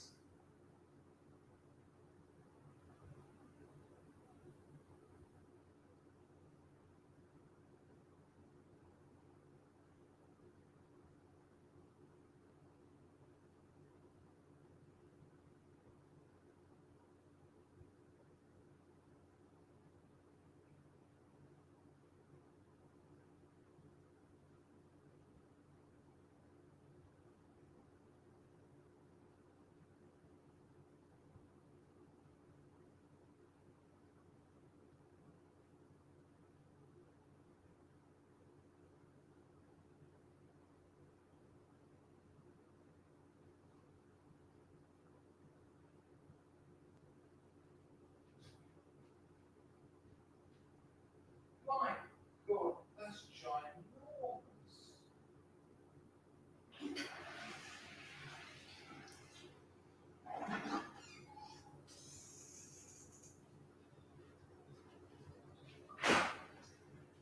What was that old joke on Not the 9 o'clock news? I remember he's gone into the public toilets. Hello, 42. He's gone into the public toilets. He's had a piss. What? And then he's wiped his hands on a pair of jeans that are hanging up on the wall. 42. Why are you thumping and bumping? What's that about? I didn't mean to be thumping and bumping. Oh, I forget it takes me about 4 minutes to tune into your accent. Oh, Lord knows what you just said. Yeah, I did not think I was thumping and bumping. I think it was probably, what microphone do you own? iRig. It's so is it desk mounted or have you got it on an arm? It's currently in my hand because it came on quick and I didn't have a chance. There's your thumping and bumping. You've put your hand on your desk or whatever, and it's gone. Boom. But it's all stopped now, so it's no dramas. All good. I have a bit of news for you. Emma G has, yeah. You know the way Emma G and I normally go glamping, not fancy camping? I do know you go glamping, that's fancy camping. Yes, well, this year we have rented a cruiser boat and we're going out in the lake and down on the river in one of those boats with the beds and there's a little cooker and a shower and everything in it. It's going to be class. You're going glailing? Yes, glailing. Yes, we're going sailing. And fuck knows where we'll end up because we started off in a loch which goes to a river. And you're supposed to stay in the river, but I'm pretty sure that river will go to the sea at some point. Well, that was obviously going to be my next question. Do you not, or would it not be advised to have some sort of sailing knowledge before you took on something like that? Well, they give you a whole half-hour course whenever you rent the boat out. This is the emergency phone, and this is your life. This is your lifeboat. yeah, essentially that. But that sounds amazing, though. That sounds out on a lock. Did you say? Yes, we're starting off in Loch Earn, but it connects on to the River Shannon, and you can go up and down the river, and there's like little pubs and towns and stuff on the river. You can moor up and go get something to eat and have a couple of drinks and stuff.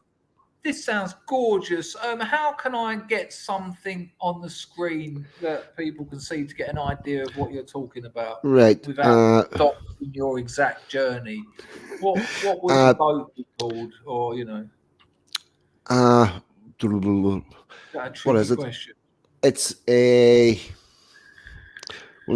Right. I'll just jump into my meal. No problem. I'll read out Rollo's while you're looking that up. Nice one, Rollo. If books don't get sold in the charity shops, they get sent off to be pulped. I'm okay if Katie Price's books, but not Penguin Classics. I quite like Katie Price. I think she's a very, very clever entrepreneur. I mean that as well. The books are out of all of those books, hers are weirdly brutally honest. You know, I did try a couple of the others just for the lols, but she's had quite a difficult time of things. Nice one, Rollo. 42. Right. The book type is a Noble Cadet. Say it again. Noble Cadet. Oh, Emma G has put it in the chat. Noble Cadet. Boat. Yep. It's already suggested boat. Oh my God. What, just the two of you? Yep. Just the two of us making colors in the sky. Is that Bill Withers, isn't it? That looks incredible. I'll get a couple of pictures up. We'll get a picture of the interior as well. How long are you actually on it for? 3 days. That's terrifying. You're going to end up in the Solent, just going around in circles. I can imagine you. Yeah.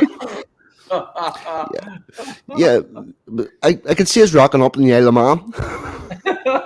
If you're lucky.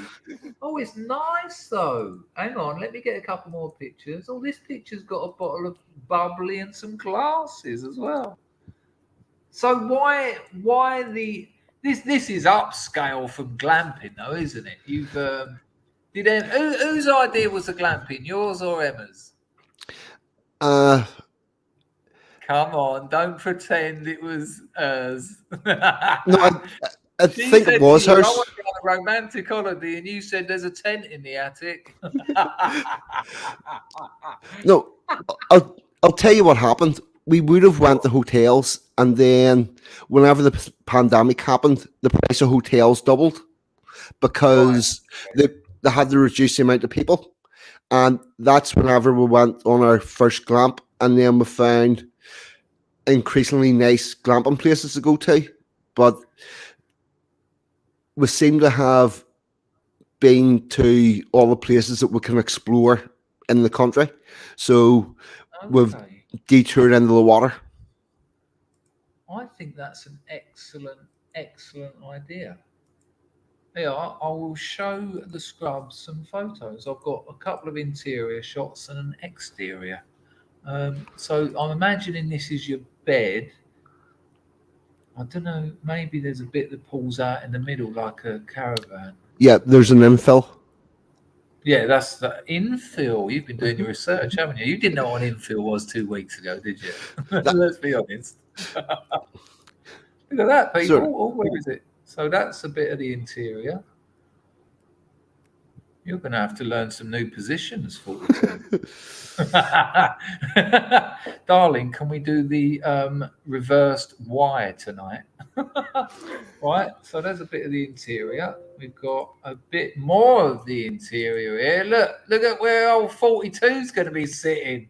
Look at his little captain's chair. Hang on, let me fill the screen of it. You've got to wear a captain sailor's hat.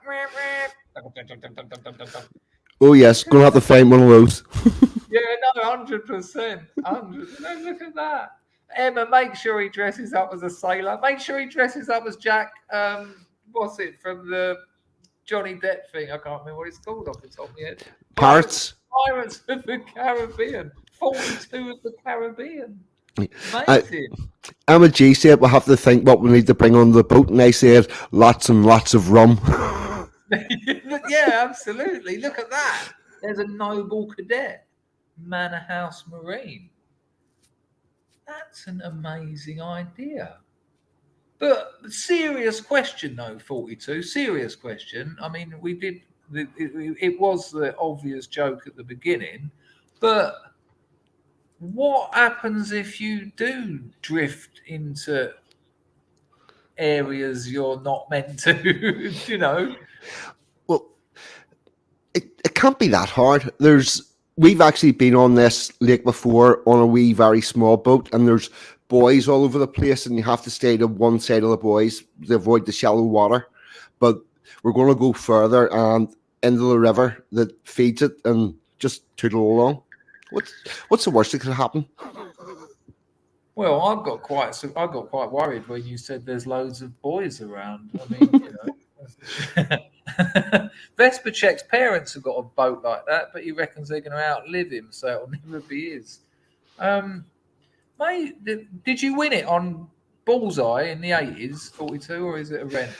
No, it's unfortunately it's a rental. Although having said that, the security deposit's only £500, and I'm thinking, yeah, that's got to be, yeah.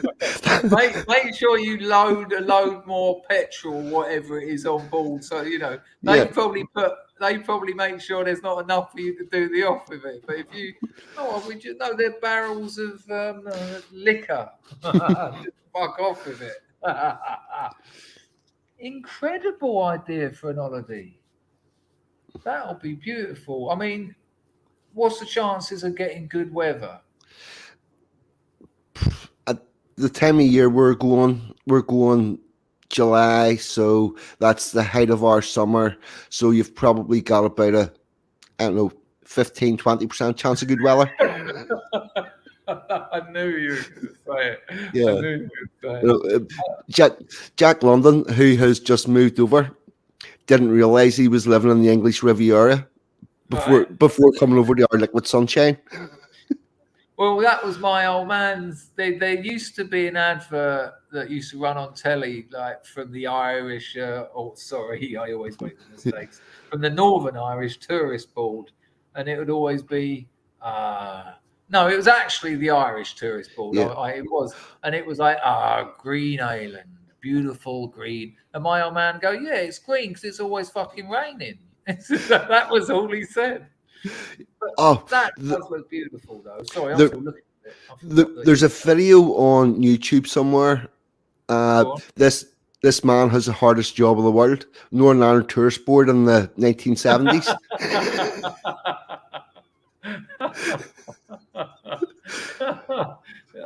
Understandable, but older Jack London seems to be loving it out there. Yeah, he does. Oh, Rags, no, I'm not gonna miss the 12th. We're going later on in July, but we will be here for the 12th. And what political event is the 12th? 12th of July is the biggest orange parade of the year normally.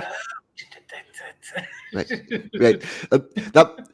That would normally be the largest parade, but we had our centenary parade 2 weeks ago for the 100 years of Northern Ireland, and there was something like 35,000 in the parade and 125,000 people spectating in Belfast City Centre alone. That was fucking huge. Wow. Is there potential for trouble with those things, or does that not happen? On the big one we had recently, there are zero potential for trouble because the route it was going, there was nothing contentious. But on the right, there you go.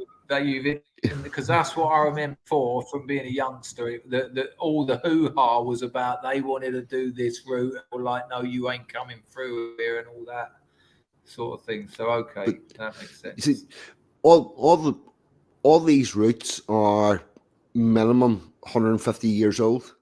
But what has happened is the people that live along them or along parts of them has changed. And that's because where of the divisions in Northern Ireland. Okay. Yeah, well, round about 40 years ago, people figured out that if you could get populated 300 yards of a 7-mile parade, and that 300 yards was close to the start, you could stop the whole parade. So there was areas were targeted. Right. It wasn't your accent, and it was just my maths. Right. Say you've got a parade that's 7 miles long. Yeah. If you can occupy 300-400 yards of that near the start, that whole parade stops. Hang on, I'm still lost. If opposition people decide to occupy free, okay. Right. If they can find the pinch point near the start and get that occupied, then they can stop the whole parade essentially. Has over the years the what would you call it, the opposition to the Orange Marches calmed down a bit, or is it the same as it ever was? It's actually getting worse. Oh wow! The one option I didn't think would be realistically, Sinn Féin, Irish nationalism, do not want anything that looks remotely British about the place. And what is Sinn Féin's version of the Orange Marches?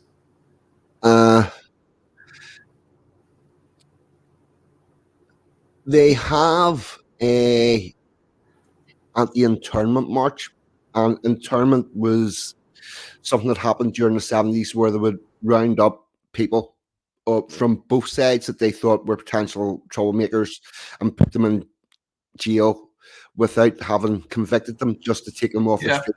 Right. So that stopped in, I don't know, 76. And they're still right. That stopped in 76, and they're still having parades to stop it happening today. And I'm thinking, maybe no.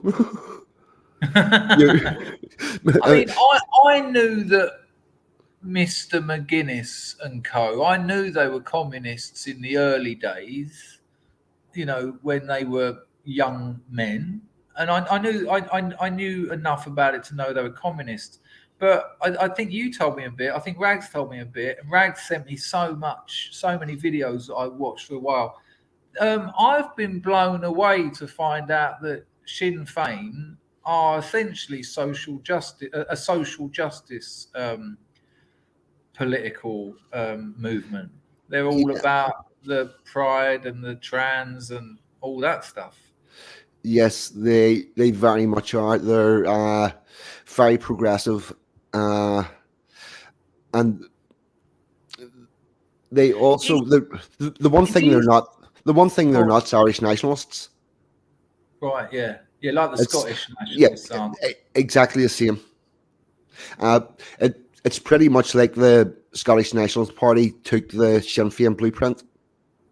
Do you think that Sinn Féin got busy with all the social justice because it had political multicultural leverage, or do you think this is something that has always been part of them? No, these people are true believers, and they have been at that from day one. Like wow. 1971, 72, they released a photo shoot of IRA women searching men. You know, had them up against the wall and women with weapons and stuff. They're very much into they always had female active members in their teams. The murals are very female dominated. You know, they've been of that ilk from the beginning. Wow, that's interesting, isn't it? Because that wasn't we heard none of that on the mainland. You know, we got men with flared trousers and long hair and Kalashnikovs. I remember saying to you that it might be interesting to get one of the opposition on, and you said they wouldn't come on. Yeah, I would love to hear the story, but I'm severely doubtful they would. And is that much like me trying to get a leftist on? Is that me trying to, you know? Yeah, it's exactly the same. Only the other problem, if you've got to get to work, 42, Emma said. Yeah, yes, I've got to get to work very shortly. I'll finish this thought. The full on left wing ones, they won't come on because of the same thing that the left wing do and the climate people do. I'm not going to give that person a platform and blah blah blah. And the moderate normal people aren't going to come on and tell their story because there's a very real version of cancel culture for people from that community that speak out. Well, if I wanted to get someone like that on, what channels? I know you probably don't know the names of them, but who am I trying to get on? An Irish nationalist? Is that what I should be looking for? Yeah, that's a term you'd be looking for, but yeah, I understand what you're saying. Of course. Were those channels? No, they would be more progressive. There's a website called Loyalists Against Democracy. Okay. Right. Yeah, it's a party website type thing. Was very big on Facebook for a while. It's a parody of loyalism. Yes, and it's a very, very bad parody of loyalism. It's, you know, but it is what it is. You'll find that populated with people, but whether or not they would actually speak to you. And the other thing is whether they're truly nationalists or whether they're progressives would be hard to tell because there'd be a mixture of both of that. It's interesting, isn't it? All right, mate. Well, listen, when are you going glailing? The end of July. I think it's about the 25th, 26th. Well, let us know, and if you can get a signal on your phone, that'll be amazing. If you could show us a little bit of driving along. Emma, make sure he gets a sailor's cap just for the laughs, please. Yep. We'll definitely get some video and stuff. We'll let but that'll be for your channel. The good bits will be for your channel. Yep. Enjoy your evening shift, I'm guessing. Yeah, night shift. All right, mate. Oh, Lovely. right. Lovely. So don't forget, people, 42's got a channel. I'm sure either he or Rags will put the link in the chat. Thanks for coming on, mate. Look after yourself. Look after Emma. Will do, and all the best, you two, and thanks for having me on again. Okay, Always I'm out of here. All the best. Bye. Take care. That does sound like a lovely little holiday, doesn't it? The nearest thing I got offered to that was a bloke. There's the Mekong meets the Tonle Sap in Phnom Penh, so it's a collision. The Mekong's one of the biggest rivers in Asia. It goes China, Vietnam, Laos, Thailand, Cambodia, and there's real dramas at the moment. I've got to be a little bit careful, but certain people are damning it at the top end of it, and other countries aren't being able to grow rice, so they're having to buy rice off of the people. And I can't imagine that was intentional. But I spoke to a bloke. You can get on boats up at the riverside. I know the Khmer word for riverside. It's Modele, which is a weird language. That doesn't sound anything Asian, does it? Modele. But we go out on boats all the time, me and the missus. But they're like, the big sort of ones where there's music playing, there's a bar on it, and for $15, you get the whole boat for an hour. And they just sort of go around. There's where the two rivers meet. It's like it looks like a huge lake, but there's obviously a river coming in at each end. But when that boat comes in, there's loads of little boats, probably about 20 foot, 25 foot long, with a tent on them. And there's a family living in that tent, like a man, a woman, 2 or 3 kids. And I got chatting to one of the blokes on one of them, and I said, "Do you rent these out?" He said, "Yeah." He said, "Yeah." I said, "Do you get a lot of work?" He said, "No." The Mekong's fucking massive, and this tiny little boat. But I said to him, "So where do you go?" He said, "Well, where do you want to go?" I said, "Well, where can you go?" He said, and this is what he said. He said, "I'll take you to Ho Chi Minh, which is Saigon." It's political, whether you want to call it Ho Chi Minh or Saigon. If you're a communist, it's Ho Chi Minh. If you're not, it's Saigon. But but he said he would take me on his boat all the way to the capital of Vietnam. He said it would take about 5 hours. It's 45 minutes in an aeroplane, but aeroplanes. 5 hours, and Vart Anglo, I'm grooming you a treat. That's very kind of you, very generous. Much appreciated. I'm grooming you for my base in Cambodia. Will that ever go away? I doubt it. Shocking that was, wasn't it? I was proper annoyed with that. The weird thing, for people who don't know, I was in the Times. It was an article about British nationalism, and it said that I was groomed. I'd done a series of videos called Talking with Teens, and they were 16 and above, and they could talk about anything they wanted. And somehow they said I was grooming teenage Nazis. Just ridiculous. And they wrote to me beforehand and said, "We're going to put you in our article. Anything you want to say?" And I just said, "Yeah, you're insane if you're going to say that." And they put that in the article. We contacted Dangerfield. He said, "You're insane." But here's the weird thing. The star is even lower than the sun. And it don't get much lower than the sun. It's proper tabloid gutter press. And they covered the same story. They just, 2 days after the Times done it, they just nicked the story. Oh, they missed the bit about me out. Even the Star knew that was ridiculous. They read it and thought, that doesn't really add up. And then when Hope Not Hate put me on Twitter with me hat and my glasses on, no top on, it said, "This far right, bare-chested YouTuber operating from his base in Cambodia." Fucking base? Now, why don't you tell the truth? This bloke who lives in Cambodia with his Cambodian fiancée, Oh, that doesn't sound so good. That doesn't sound so frightening, does it? And above the bit about me in the Times, there was a Waffen SS helmet with a flaming skull in it. Oh yeah, I'm all about those memes. I mean, it's just Nazi around here. Fucking ridiculous. You know, even a newspaper of record, the Times, shocking. And it weren't just me that got talked shit about in that as well. Nice one though, Anglo, bringing those two together.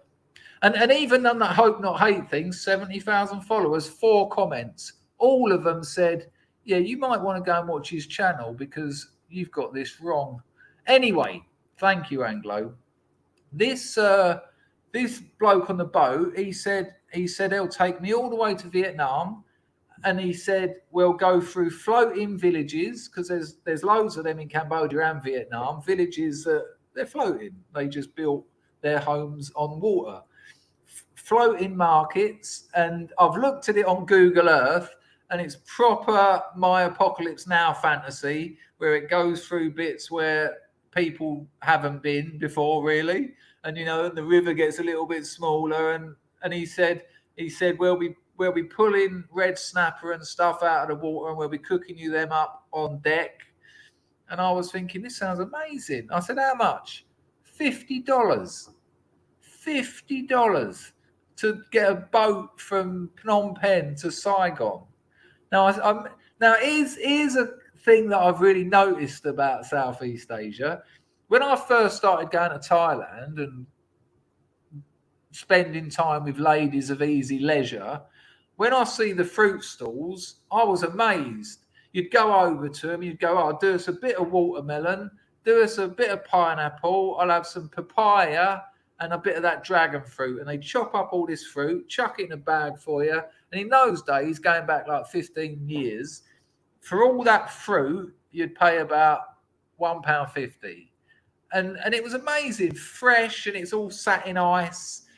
And my love interest out there, who you'll read about soon, she said to me that when Thai girls get hold of a phalang, they're barangs in Cambodia, but it just means foreigner, European foreigner, really.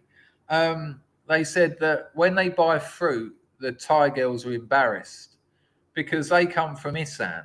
The working girls come from Isan. Not all of them, but 95%. A few of them from Bangkok, but you know, most of them are from the very, very poor parts of northern Thailand.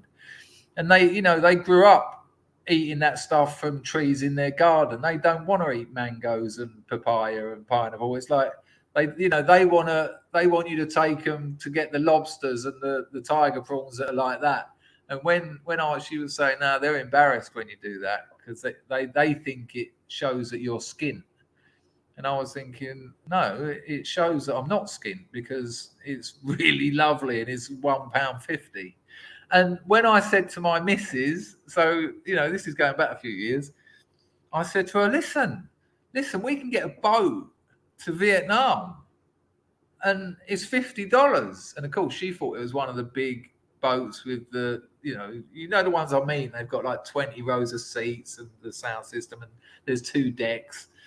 And when I took her up the river, steady, I pointed to this little 20-foot thing with a bloke on the front chopping up vegetables. She was like, "What that?" I said, "You're amazing, eh?" Because to me, that's these are the things that Cambodia's going to lose as it develops its economy. And she just went, I don't know, about 5 hours. And I was thinking, it'd be amazing. And so then I said to her, I'll tell you what. You can get the plane, I'll get the boat, and I'll meet you there. She's never been on a plane, so she said no. All right. So I'm going to go and see Hugh soon, and I think we're going to do that. I think that would be amazing, don't you? 5-hour boat trip. Get on there just as the sun's coming up, because you don't want to be in that midday sun for too long. You know, set off at about 6 o'clock in the morning. 6, 7, 8, 9, 10. Yeah, get to Vietnam, Saigon for like 11 a.m. That'd be lovely, wouldn't it? Pulling those fish out of the water, chopping them up on deck, eating. Oh, lovely. Don't know how we'd get back though. Hello, mate. No, I'm not coming to pick you up. But knowing what Cambodians are like, $50 to someone like that bloke, they're essentially hobos. They're gypsies. You know, they're not of gypsy ethnicity, but what I mean is if you live on a boat up there, you're skinned. So I wouldn't be surprised if they'd take you there, and if it was a 4 or 5 day holiday, which it probably will be, they'll probably wait for you there. And when you finish your holiday, get back on the boat and come back, and then they've earned $100 in 4 days, which is mad money for a Cambodian. Well, for a Cambodian that has got a boat to rent and doesn't get a lot of work. You know, you occasionally see foreigners who want to go fishing out on the Mekong getting on them. But yeah, I reckon that would be incredible. I'd have to get my cam cream out though, you know, get all that Apocalypse Now stuff going. Not even joking. Right, let's get that invite in. 2 3/4 hours, 2 o'clock in the morning. Oh, I think I might have missed a donation. No, I got Packers. I think I missed one from Chris. It is a live stream event, isn't it? It is. Oh yeah, that was part of that, wasn't it? That there was something about that whole article, wasn't there? Something about that. Yeah, exactly that, Ian. That's the dream, isn't it? Yeah, there you go, John. I reckon it'd be amazing. Right, where's Chris's donation? Right, I'll pop the invite in the link while I'm looking for Chris's donation. If I bring you in, just sit tight for a minute because hello, Sezu. I just want to find. Hello, St. George's Sue. Hello, Mr. Tej. Just some names I'm seeing that I haven't said hello to. Where's Chris's donation? Chrissy, I don't think I put it on the screen, did I? There's Rollo's. Thanks for that, Rollo. There's Anglo's again when he was talking about Con Illugaden. Where's Chris's then? That's fucking miles back. Or maybe it's down here. This is entertainment, isn't it? There's nothing like someone looking for. Oh, I didn't put the link in. There you go. Chrissy, I will find it. Don't you worry. If it's the last thing I do by the end of next week. Someone wants to pop in. The link is in the chat. Don't feel like you've got to come in and be entertaining. I'll do all that bit. You'll be all right.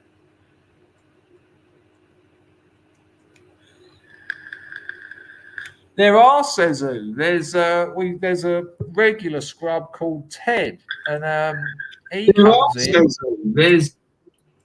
You done it. Look at that, Mouse Cat. He's turned off the YouTube and it's actually working. Now, why can't your other half do that? I don't know. Well, I only just worked out how to do it properly myself. But yeah, am I bouncing? Can you hear me? What a handsome fellow you are. I used to be. I'm an old boy now. He's a badger. He wants me to go on because he says he hasn't shaved. You look amazing. Wait, can I see a bit more of your hair? Can you bring a bit of that round? Look at all that. I mean, at 70, that's impressive. That's an incredible Barney. Look at you. An absolute bitch magnet. My God. I just got out of the bath. I'm like really red. She can't act it. She can't act the attention, can she? Look, she won't keep out of screen. I bet you live with that day in, day out, don't you? You wanted me to go. Right, how are you, Mouse Cat? All right, a really good day today. Doing a floor up in a place called Goldhanger, which is as you head out towards Mersey Island in Essex. Okay. And these guys have done this concrete floor, and it's absolutely done such a bad job. And these client, they've been living with it for 2 years. And all it is, they've power floated this concrete, and they've just done it all wrong. Don't bore everyone. No, you're doing all right. Is it commercial or domestic? It's a domestic. It's nice. It's nice just to do a little domestic. Well, it's quite a big domestic. It's about 120 meters, so it's a reasonable size one for a ground. So for people who don't know, Mouse Cat does floors. That's what his family business has been, and he's still doing it. Do you find a lot of your work is tidying up other people's bod jobs, or is that more recently? Yeah, I've had about 5 come in this week, all for jobs where someone's done something wrong and they want someone to come in. They found, or they've had a go at it themselves. That's the other one. They've had a go at it themselves and they've paused it all up. So, yeah, I'm having a little bit of a quiet period at the moment now because I've got a load of work coming up in July. What I'm trying to do is just do little like little residentials and things like that, which are local or as local as I can get them. So Goldhanger's about sort of 10, 15 miles up the road from me. And then I'll drive up to Mersey Island and grab a crab from nice. from the I think it's called the company shack or something down there. It's really good. The best presents. And so I bought back the crab. 26 quid though. You said seafood's cheap. 26. Is it a big one though? Is it like with the claws like sizable? No, not massive. Not massive. It's a female apparently. Because they're only 20. They're only 20 quid in Sheikies, but the claws are like they're like that. You know, they're like that. Seafood's gone through the roof, like everything else food-wise at the moment. Okay. Seafood. Yeah, actually, I'm thinking 6 years ago. So yeah, you know, it's funny that you said about a lot of the time people have tried to do it themselves. My old man, when he left the foundry, he was like, he's a bricklayer, but he got into painting and decorating, so he could, you know, do all bit really. And it was the big DIY explosion in the early 80s. Yeah. And him and all his tradesmen friends were sort of, you know, I can remember them all around the house talking about, you know, what's this going to do to us? But it had the opposite effect because people were suddenly deciding, oh, I can do all that dry lining, you know, I'll be able to, and they'd fuck it up. And so you actually get more work because you've got to take down what they've already fucked and then do it properly. Apart from the fact, it's not much fun putting right other people's work because, like this bit of concrete, it can only be as good as what's there, what they've laid. So we're taking the top off of it and polishing it all up.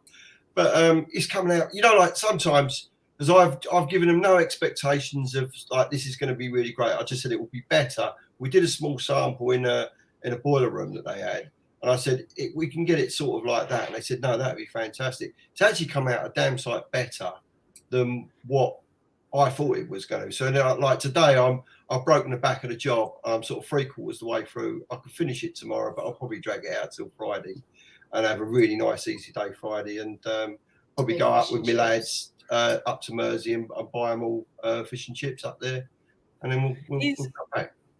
And how do you finish concrete? Do you polish it? Well, I do, yeah. Great big machines. We go.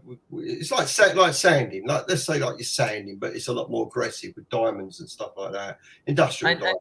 And so you're going from like a finer grain to a finer grain to a finer grain. Yeah.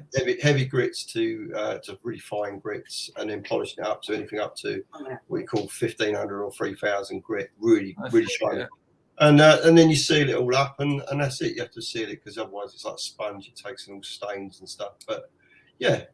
It's. I ended up doing a bit of flooring once, and like most of my actual real jobs, I fucked it up. But that was concrete, but it was in a I can't remember. It was a factory of some sort, but they hadn't had it done for years, so they had to take up a load of the concrete, and they had like these basically an angle grinder on like a trolley, diamond tipped wheel, but it was going you'd get about 1 meter in an hour just cutting it, you know, just some bloke sitting there going. But then what they laid on it was this 2-part epoxy flooring. And I'll do that as well. Yeah, it was. I think it was butyl nitrate. We were all out of our heads. We were meant to be wearing masks, but we were kids, and it was all. But apparently, that the bloke, the boss, said that 2-part epoxy flooring will last that place years. He said those trolleys can run up and down on that and bang into it. Yeah. I went up to have a look at a big industrial the other day for a company called in Hemel Hempstead called GIST, GIST, and they do all the deliveries for Marks and Spencers, not Chisholm. That'll take a lot of work. Yeah. I need a few lads. Can you imagine the invoices? Jeez. Anyway, yeah, I went up there, and that's the same sort of thing. Big old concrete. I think they said it was 18,000 meters, so it's a fair old bit of floor. Wow. And went in there and I priced it all up to go in there, strip all the top off the concrete and put a 2 to 3 mil resin system down on it. But it's going to be their new cold stores, so it has to be able to put up with all sorts of low temperatures and all sorts of stuff like that. But yeah, really cool. How much of that concrete do you take off before you put a new?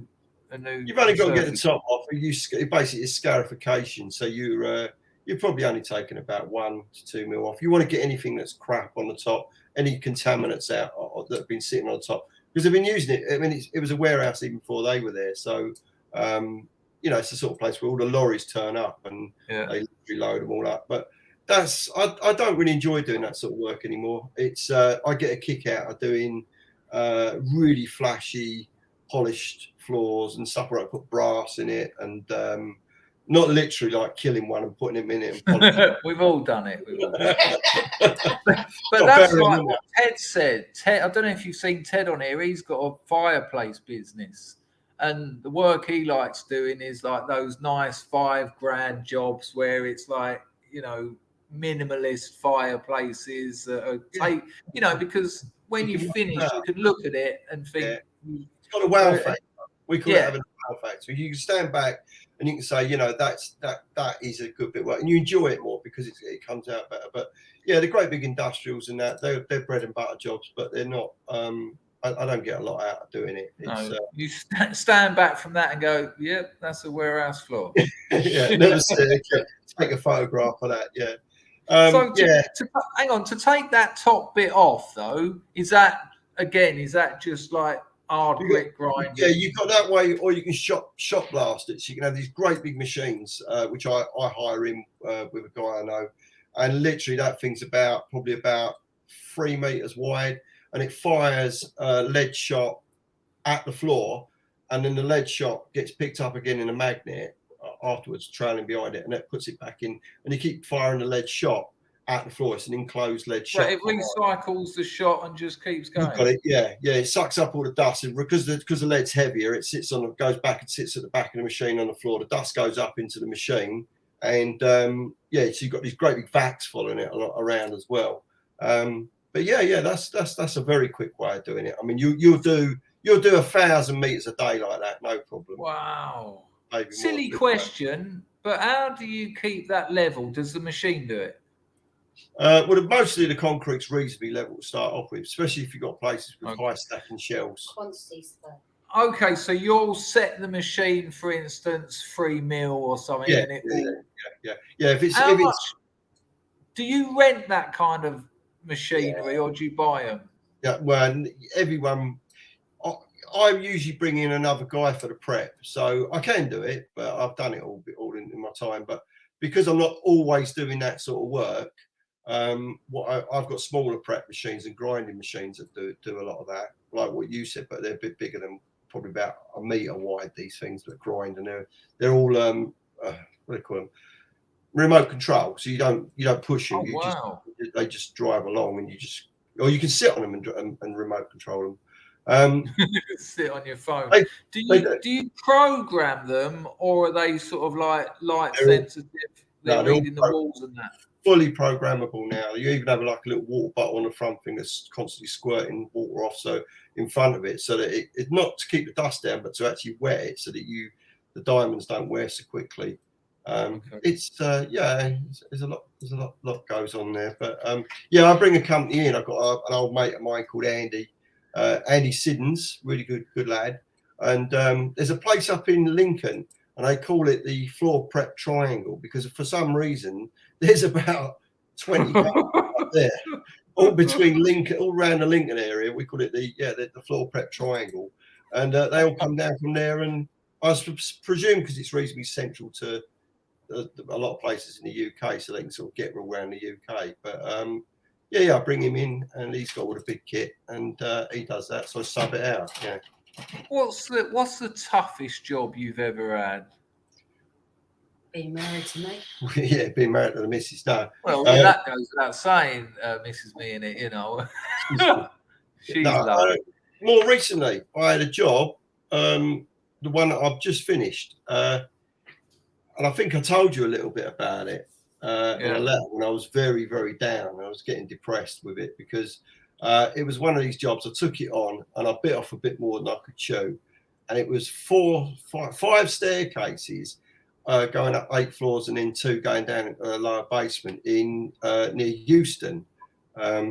Stevenson's house is actually the name of the project, and I had to do all the latest, some of the balls up the staircase, and I had to redo every single landing, a lot of the steps, and the lift lobbies and all that, and I couldn't get any big machinery up there, so I had to do it all by hand. So I've been trying, literally, and so I've been on my hands and knees since November, just literally grinding these floors out, doing it at night work, and it's absolutely slaughtered me. I mean, my knees are shot. It's not been no fun, and it's been like a nightmare because it just never seemed to end. But I've done it now, as I say. So did you know beforehand you wouldn't be able to get machining, or was it a bit of a mistake? I knew I wouldn't be able to get a machine in, but I've done, and there was when then we had trouble with the lifts, so every night had to go up every night up the stairs. So we couldn't leave the stuff on site because it kept getting nicked. So I lost about $5.5 grand's worth of kit when I first was in there, just getting people just nicking it, all our hand tools and all that. So I wasn't too pleased. So we had to keep taking it out and then bringing it in every night and then getting it up and setting it up every night. So it was one of them jobs, but we think we've made a few quid on it. I think I said to you about making a few quid on it. So it hasn't turned out too bad. It's just a nightmare doing it. I kept thinking it was going to kill me. I kept having these dreams that I was going to die doing this job. But you know, I really admire you. I admire any entrepreneurs. You know, that I've got a mate who works for me, and he can run the business. And I said to him, I said, you know how to run a business. Why have you never thought about doing it? And he's like, no. He says, when my day's work's finished, that's me done. He said, you're working all the time and you've got the stress and you've got this to do. He says, I know my job and that's it. And you know, I do admire when people say, or especially, you know, all the left and that, well, all these bosses and they're paying all these wage labor slaves. It ain't that easy keeping a business going. It's a continual stress. Businesses go out of business. And I was talking to a mate today. He's in prison. He's been in prison a few years for fraud. But he used to have a publishing company. He had an SEO company. He had some Forex company. He used to turn up in a new motor each week, you know, nice big Mercedes and that. And he said, because I was talking to him about exactly this today, he's got a job in prison so he can get on WhatsApp. It's quite interesting. But he said to me, the thing that he's noticed over the years is how quickly you can go from you're earning money, everything's sweet. Yeah. And then in a matter of months, you can be on your ass. And because you're running a business, you tend to be borrowing or whatever. And suddenly it can happen that quick. It is a stress. So I really admire people. And you've been doing it a while, haven't you? I've been bust 3 times. I've lost everything 3 times. And you dusted yourself down, literally grinding concrete. Having nothing, literally. Just old vans that we picked up secondhand that were falling apart, old Citroen vans, literally going out on the tools and doing it again. I mean, I've been a surveyor, I've been a manager, I've run my own companies. I've done, and I've lost it 3 times, all because of recessions, because bigger companies go bust that I work for. But yeah. So it's it's difficult. It's been difficult, and it is hard every time it happens. I'm too old for it to happen again now. I've said if it happens ever again, now that's it.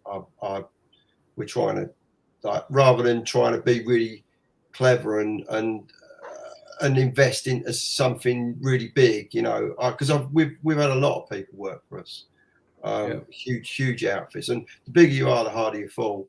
So I see small as beautiful now because it's controllable, it's manageable, and that's why I go for the upper end of specialization, because I can make more money with less people and less overhead. So yeah. But the missus is a massive part of the business. I mean, there's no point in me saying I could do it all on my own. I couldn't. She's had to learn how to do the books. She's my buyer. She's my health and safety. She does all the health and safety. She obviously deals with the tax. She deals with the wages.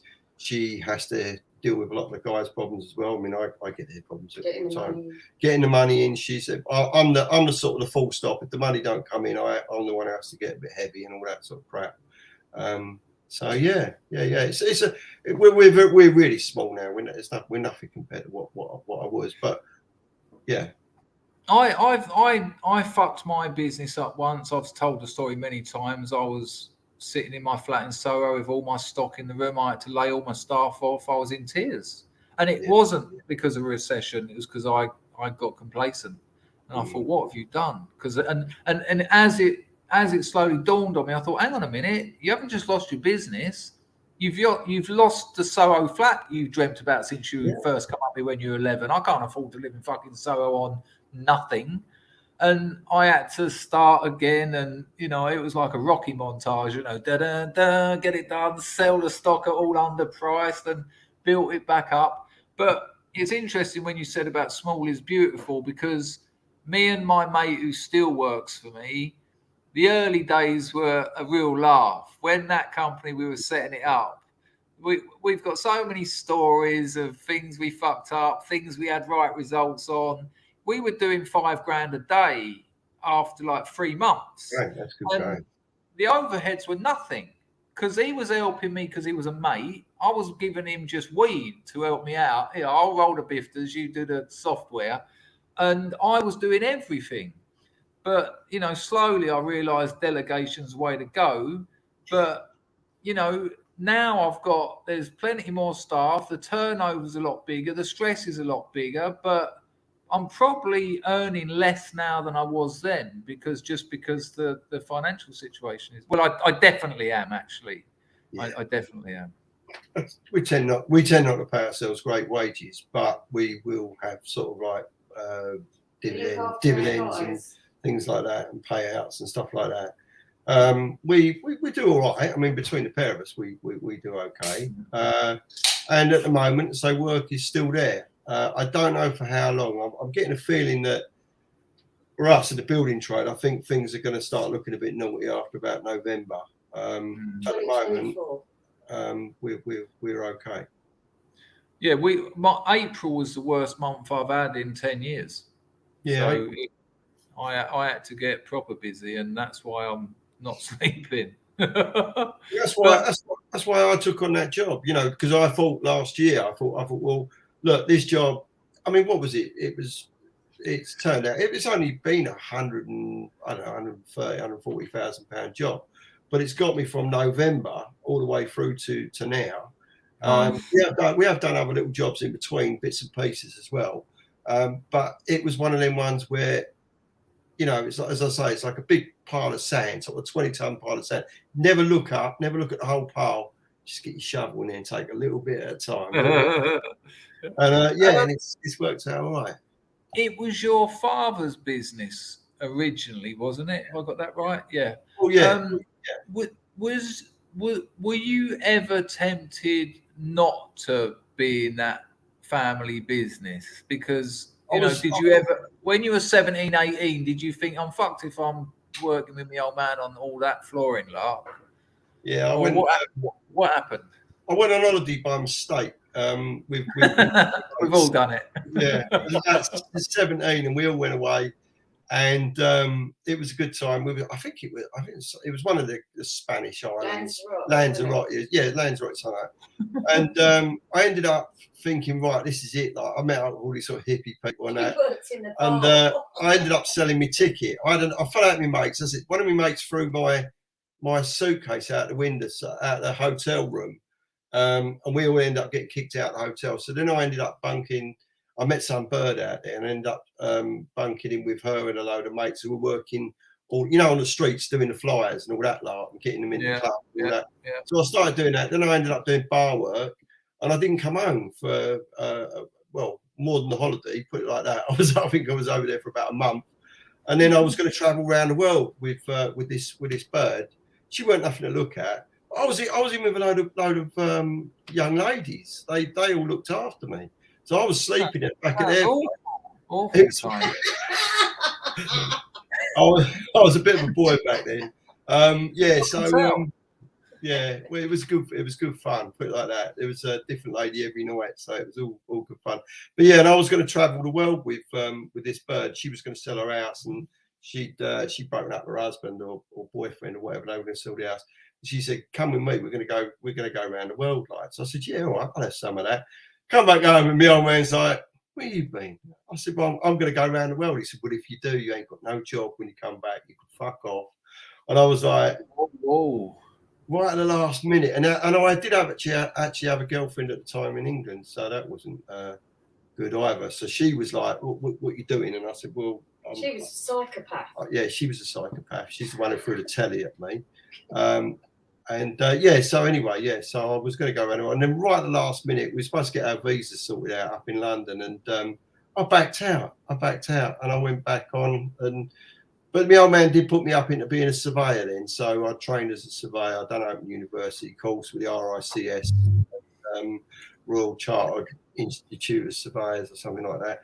Anyway, so I've done that, got that, and then sort of like got sensible and serious, and then bought property and all that lot. So started to grow up.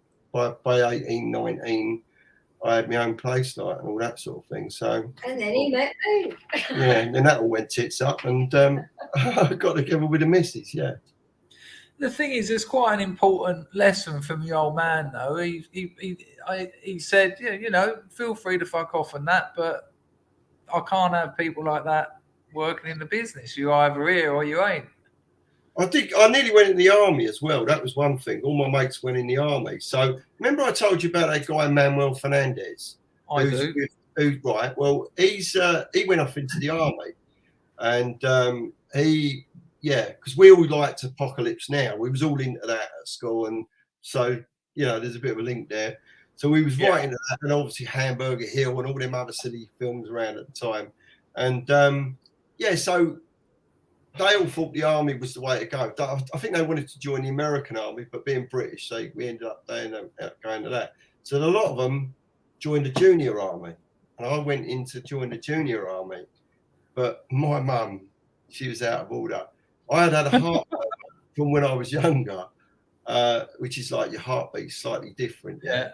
And to go in the junior army, do the physical thing, I passed everything, and it was all good. Don't tell me she grassed you up. Yeah, she didn't want me to go in the army. And so they said, "No, you'll have to wait now till you're 18, and maybe we'll give you another check, and we'll check your heart again." But she basically, I think they knew that she didn't want me to go in there. Yeah. So she rang them up and sorted it out. So they outright said to you, "Look, you've passed and all that, but we've had your mum on the phone." And I've done the medical. I passed the medical as well, but she said no. He's She didn't want me going. She didn't like it. She's a bit of a pacifist, my mum. Still. And how do you feel about that now? Are you glad you didn't join the army? Life would have been different, I suppose. It would have gone different. I mean, I might have married. What's the name? Fergie. Might be me. Here's the thing, though. Could you ever see yourself in a 9 to 5? Or working for someone else? Yeah. No. And well, there you go. That's me as well. When I left school, there was temping. I heard about temping. And when you were getting £1 a week pocket money and you suddenly found out they'd ring you up the night before, go, if you can get to this place, you can sweep the floors all day and we'll give you £25. It was like fucking brilliant. It took me about 5 months of that to think, I am never doing that again. I'm never. It's just not me. It's just not me. And I'm not knocking anyone who does that work. I just think some people are entrepreneurs and they're happy to take, because there's pros and cons with both of them. And some people can do that. But even if it's a dental appointment, if I have to be somewhere at a time someone else has told me, I get all shitty about it. I don't like that. So with your business then, you must have had a point where you had to meet up with clients. So you say like you're in America, you got a lot of your businesses in America. Do you just, I suppose you FaceTime it all now, yeah? Yeah, it's been e-commerce since the beginning. You know, most of the it's retail, so it's not really clients, suppliers. In the old when we first started, the Chinese kind of manufacturing thing was really quite crude. I'd have to order in pictures. You know, I'd send them pictures of stuff they had on their website and then a big number 2 next to it, or 2000 or whatever. I set my business up when I was I'd have a handful of Valium for breakfast, joint in the ashtray from the night before, can of super tenants, bit of heroin, and then start my day's work. Now, some of that worked in my favor because I was taking risks. I was motivated, and I'd be lying if I said some of that didn't, do well. But there was one night where I wanted exclusivity on this product, and I was negotiating it via email and all that. They agreed, blah blah blah. But this was about 3 o'clock in the morning, and I'd been on it all day. I don't know what was going on. In the morning, I got an invoice for $1.6 million. And I had to contact them and say, no, I'll just take 20, as opposed to like 500,000 that I ordered the night before. I did something similar, but with drugs when I was younger. I was about 18 and I started bullshitting too much to these guys in Wickford who used to run a lot of the stuff that was going on around Essex and stuff like that. They're all ex-bouncers and things like that. I'm not going to give any names, don't worry. Anyway, so I was out for the night with all the boys and that, and we all got talking, and everyone was doing a bit of this, bit of that, and this guy brought out some coke. No, it wasn't coke. It was whiz at the time. Yeah, I brought out some whiz, and I said, "Oh yeah, I had a good night of him. We done this whiz and that."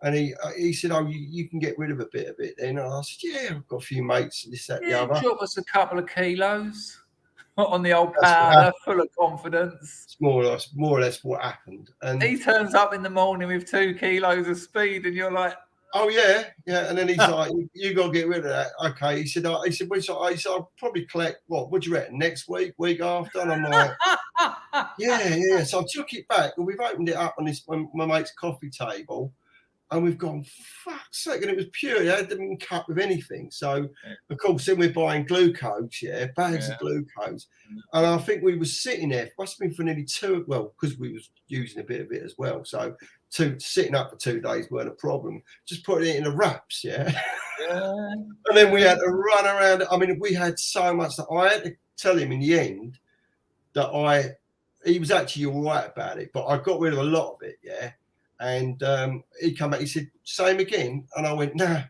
I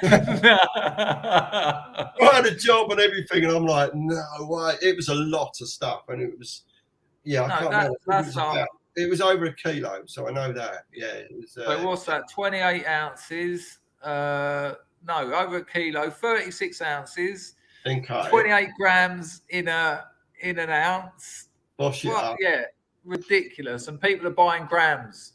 And so it was 5 wraps when it was something like 5 wraps back. In those days. It just. I remember we got really good at them, though. Yeah, I bet. You'd have needed to have gone to like 20 massive raves to get rid of that. We did, we did. Oh, there you go.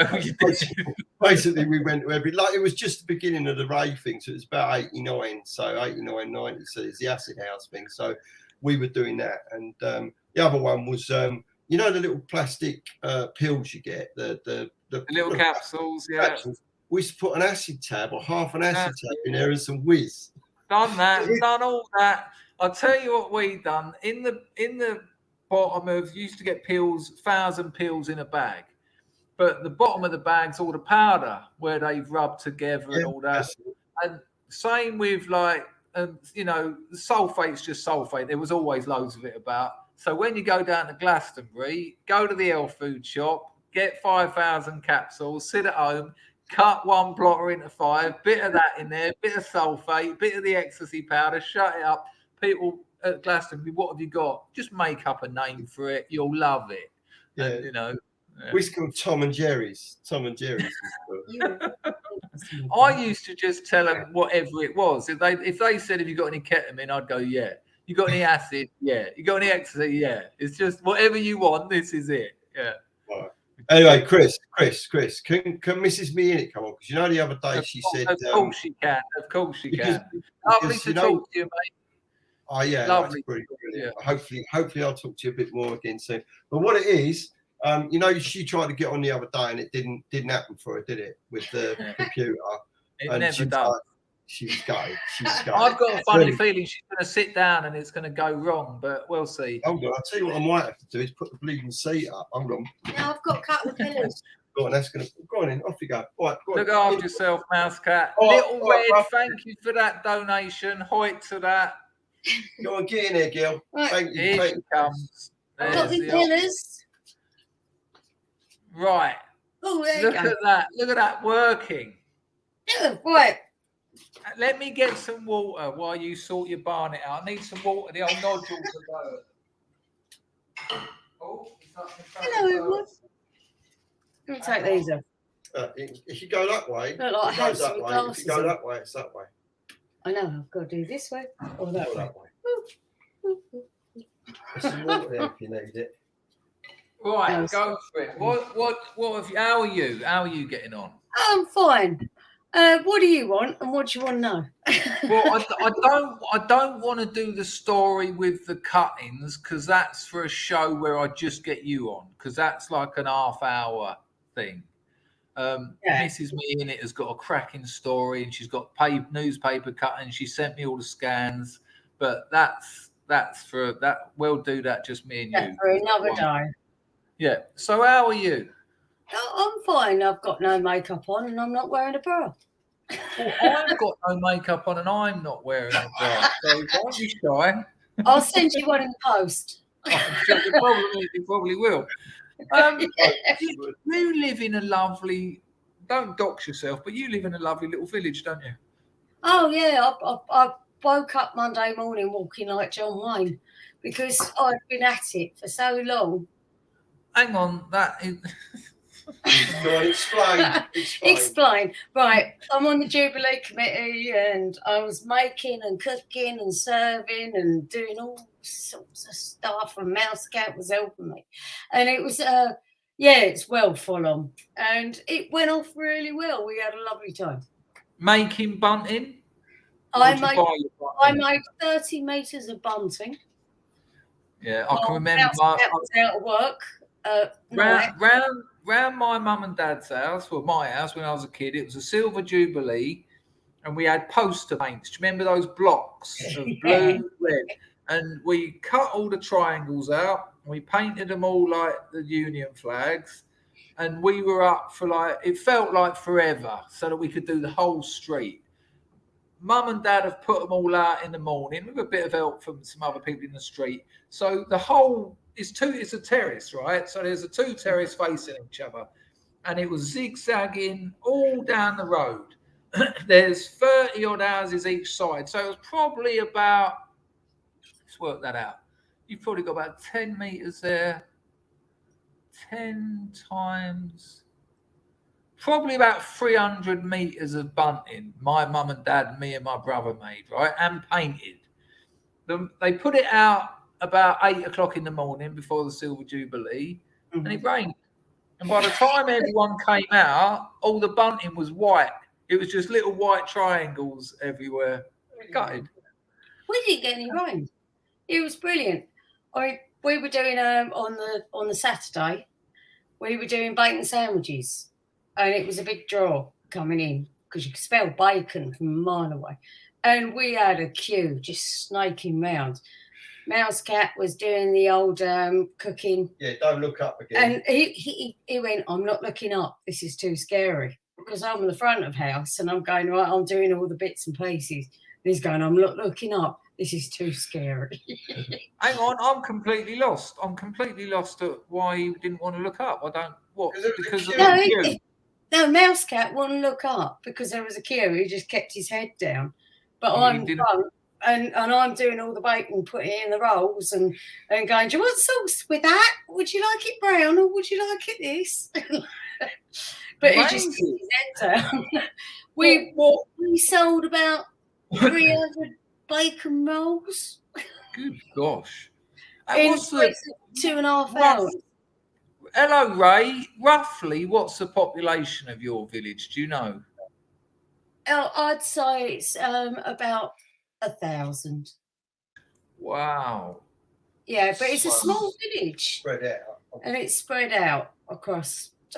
You've got a ford running through it and a river. Hello, Mega Essex boy. Over the other side. And you've got people. You've got a lovely little ford, have you? And do the cars go through it? Yeah. No, they get stuck.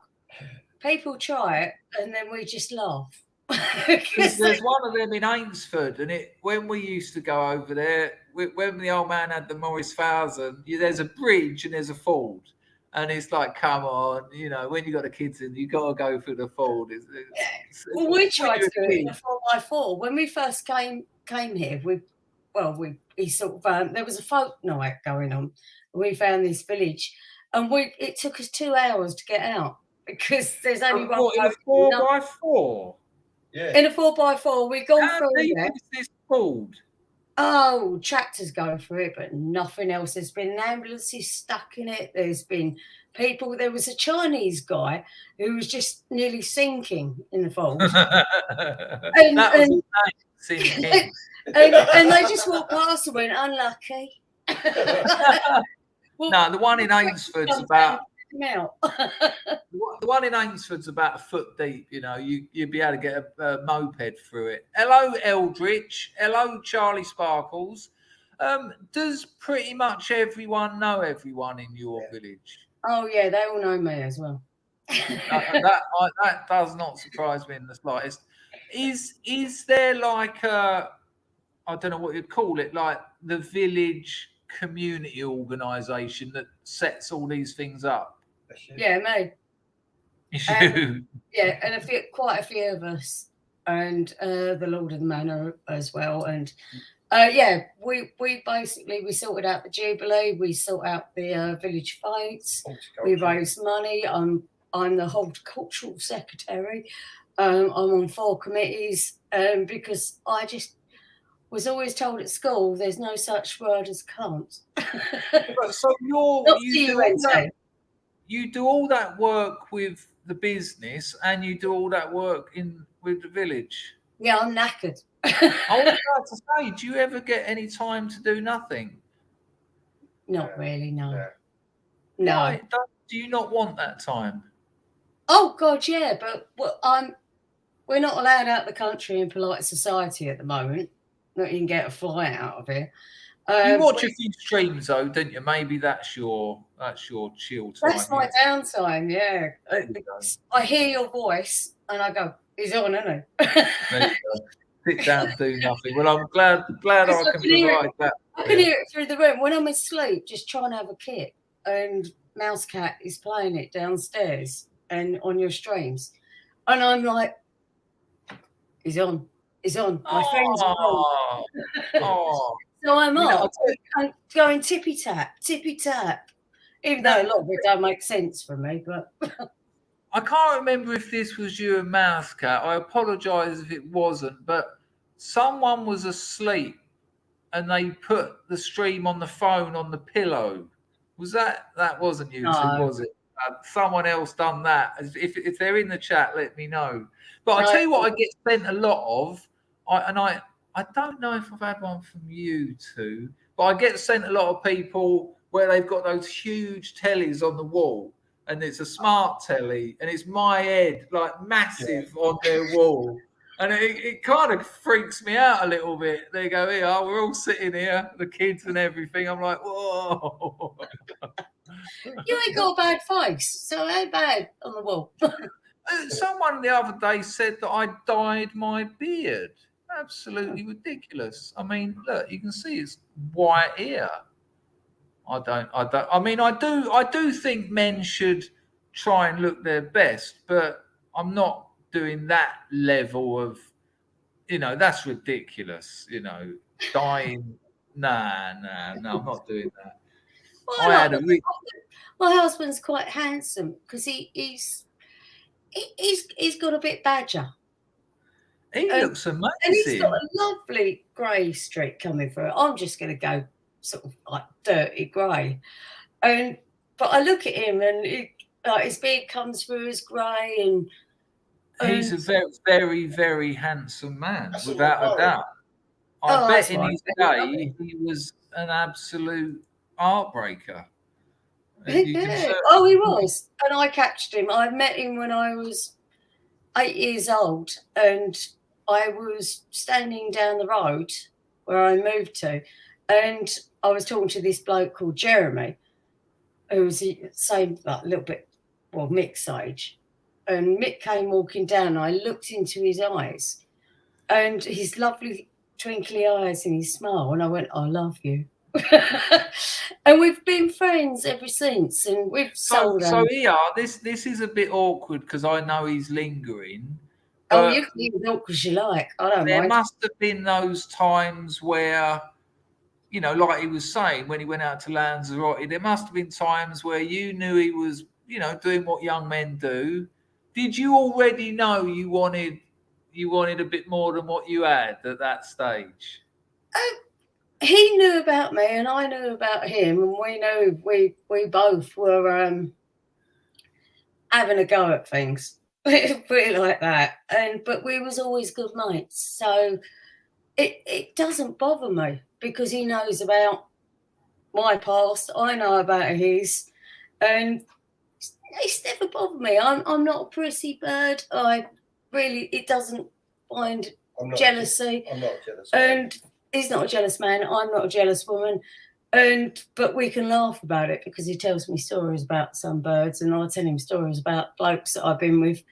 And sometimes I always used to phone a taxi before I left. Me and Gail were like that. I met Gail when she was 16 and I think I was 21. And we, Gail from the Crack Diaries, and she'd done that interview with me. And me and her would we had like affairs while we were both in relationships for years. And then out of the blue, I heard she was single. She was working as a croupier at the Ritz. And I was single, and I went to the Ritz, and I just give them a letter, care of, and her name. And I said, this is Chris Dangerfield. I hadn't seen her for a couple of years at this stage. And she rung me up, and I met her in Soho House. I showed off and all that. I took her somewhere nice. And we were together for 11 years after that. Yeah. And even when we split up, I just said to her, she got clean off her own back. And I said, I've got to go rehab again. And it was weird. I didn't say to her, we're finishing or it's over. I went to rehab. She come to my graduation. Like when you leave a rehab, you graduate. And it was the only one I'd ever graduated from out of nearly 20. And it was weird. There was no breakup. We both just knew that we'd run its course. But, I talk to her every day. She's great stuff. Well, I always knew Mouse Cat was always my friend, and whatever we done, wherever we went, and we'd always meet up, and people in the pub used to get annoyed with him because they thought he was a rich boy and this, that and the other. But I'd run out and go, oh, hello, Mouse Cat. Well, Mr. Me in it. And people used to get really upset about it because the blokes in the pub who used to look after me. Well, they thought he was cheating on you or something. No, he was just my mate, but they took instant dislike because they liked me. And they'd get offended about him, and I'd run out and go, hello, how you doing? Yeah, but we've all seen you in your 80s barnet and leather dress, so I can understand why they were a bit pissed off because they were jealous. they were 10 years older than me, but they get really upset about it. And I go, shut up, he's my mate. And I've known him forever. And then one day, it was during the rave scene. I was driving my little yellow Mini held together with super glue and chewing gum. I went up the road and he was walking down.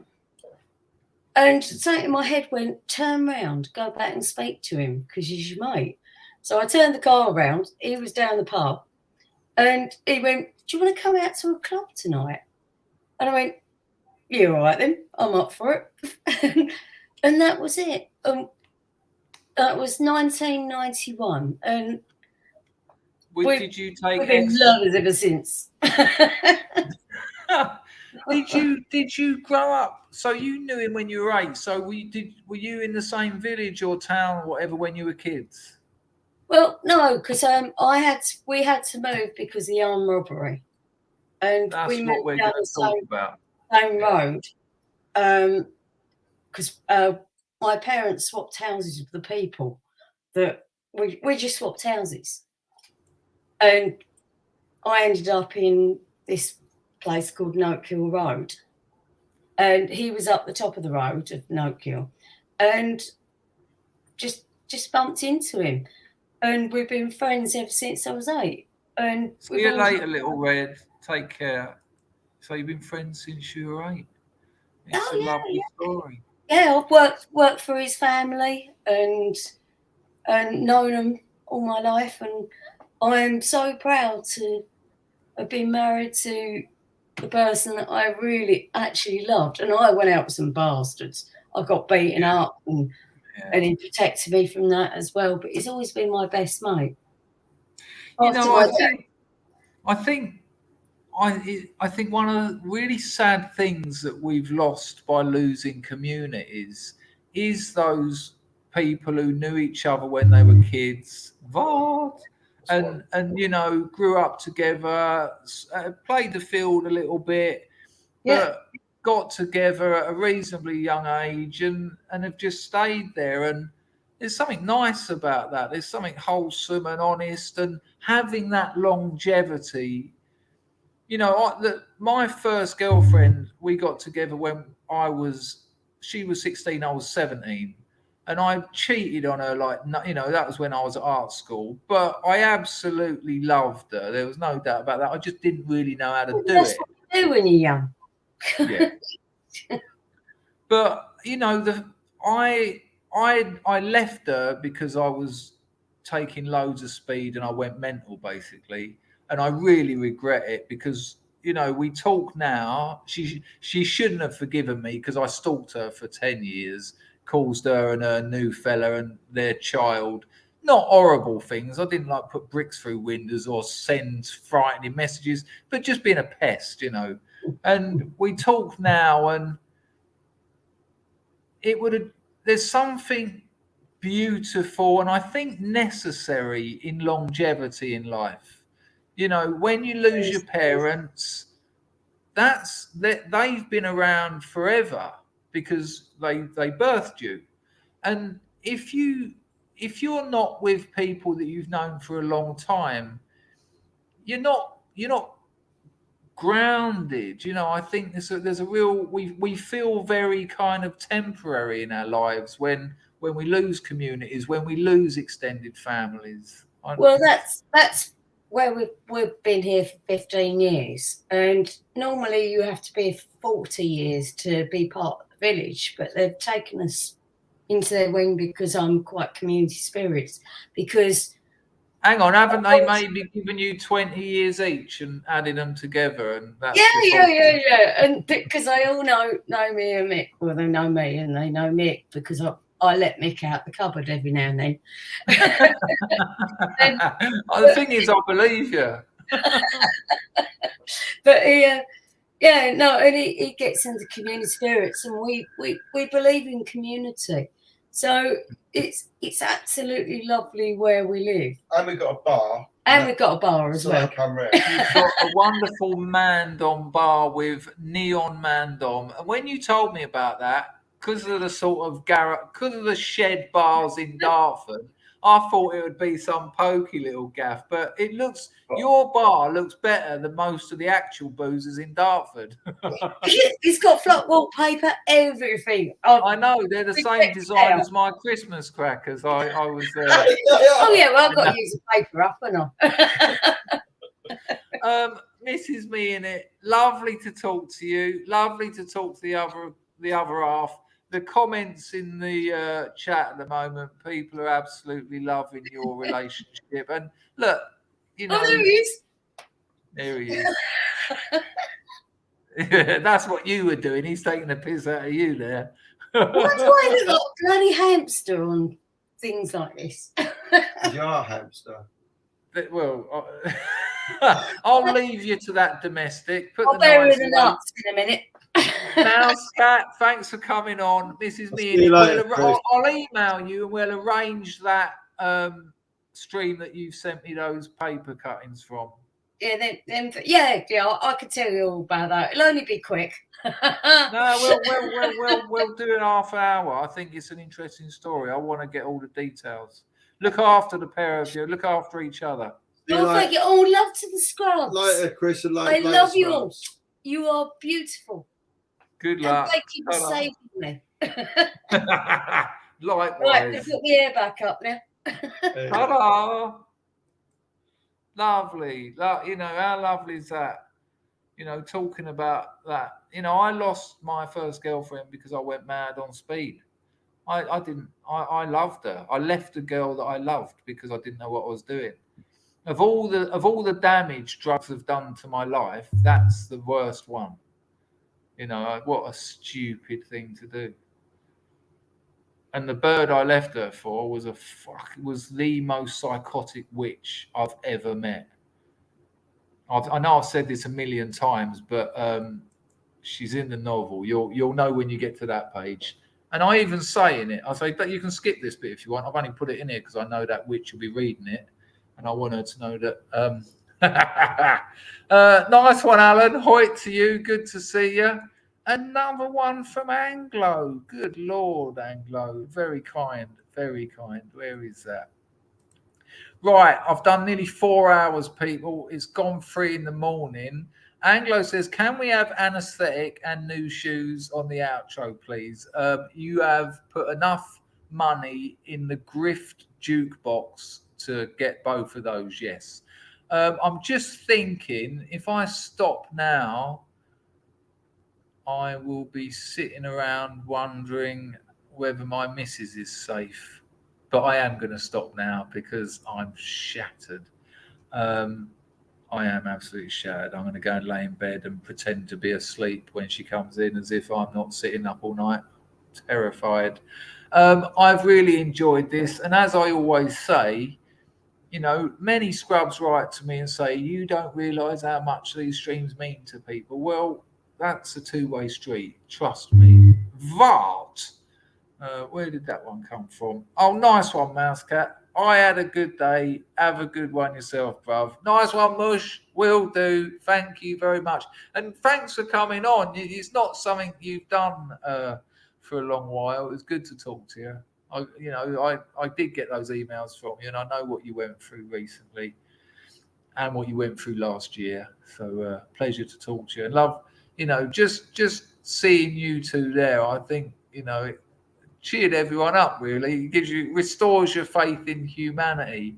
I know it's not perfect because humans aren't, but you've got a lot more than a lot of people, I can tell you that. Amazing. Thank you, Mousecat, for that. That's very kind and lovely to have you on. Ozmeister says, have another wank. Well, you know. R Pizzle says, the best household tunes are Anesthetic, Submarine, and Milk. Milk's a weird one, isn't it? Fucking weird old bit of music that is. Thank you, Steve. Thank you, Jack. Yeah, a great community here, but I have to go, people, because 4 hours looking at the screen and concentrating, you know, I'll get an headache. I haven't had an headache for a long time, and it has been because I have been less screen time. So yeah, I've got to get some pretend sleep. Nice one, Ludwig. Only caught the last 20 minutes, but 4 hours got to be worth a £5. Scrubs. Nice one, Ludwig. Yeah, I think that's a fair price for 4 hours. I will play a couple of tunes. I might play 3 tunes actually, because I get to relax then. And yeah, and I'll put your comments up on the screen. Let's get first things first. If you're not on my Substack, please get on my Substack, read some stories, leave some comments, subscribe. It really helps me. It really does. If you don't like them, tell me why. If you do like them, tell me why. If you don't want to leave a comment, don't. Or if you just don't want to read them or sign up, don't do that. It's an option. I want to thank everyone who donated. I want to thank everyone who came on. Everyone was great, as they always are, because we got a good crowd here. But thank you for doing that, because it's not easy. You know, it's not necessarily easy to come on. I've got a motor mouth, and I do tend not to hold back. I want to thank Steve, Cray, and Ragnar for looking after the place. I want to send our best wishes to Moslab, and I will probably I will almost certainly see you tomorrow. That's for sure. There you go, Jambo. I thought it would have been a Wednesday £5-pounder, but great stream that one, Chris. Hoita. There you go. Nice one, Jambo. Let's get some tunage sorted out. That sounds good. The other thing, of course, why I shouldn't really stop streaming is Vart. If she calls me to pick her up, if I'm still streaming, I've got an excuse not to. Mrs. Me in it. Yeah, next story coming when danger lets me on again. No, people, there's a Mrs. Me in it. It's got a cracking story with scans of newspaper reports about the story. So we've got that coming. Semi-Agog is confirmed. We've just got to sort out the date. Ayatollah is confirmed. That will be a really interesting stream, because, you know, he's had similar things to deal with in a similar community regarding. If you don't know, it doesn't matter. But I need to confirm with him whether that's debate material or conversation material. It might not be, but whatever, that will be an interesting stream, because we've both had different experiences in and out of nationalism in certain ways. But I don't want to talk too much for him, because that's what he'll be doing. That's what I'm trying to say. But Ayatollah's that's confirmed. Semi-Agog's confirmed, and we'll do Mrs. Me in it. We will start with new shoes, because the other ones are a bit heavier. Bless you all, people. I will be putting your comments on the screen. If you want to throw some filthy lucre at me, I'll accept it. Thanks to everyone who donated. That has been amazing. Thanks to everyone who come on. Thanks, Steve. Thanks, Rags. Here's some music. It's a bit 90s, and it sounds a bit like me. Ta-ta! Where's it gone?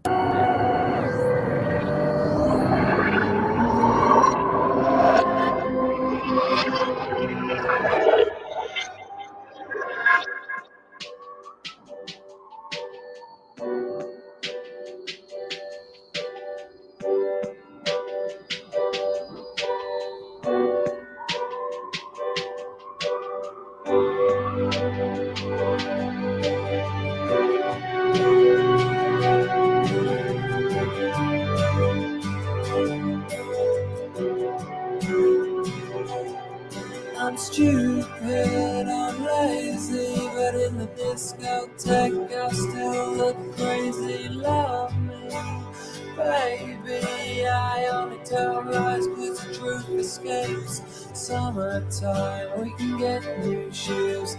I'll have brown and you can get the blues.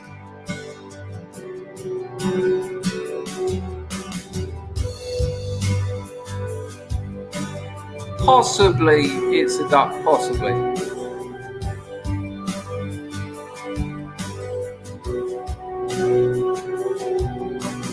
knackered, I'm fading, but in the right light I still look vaguely human.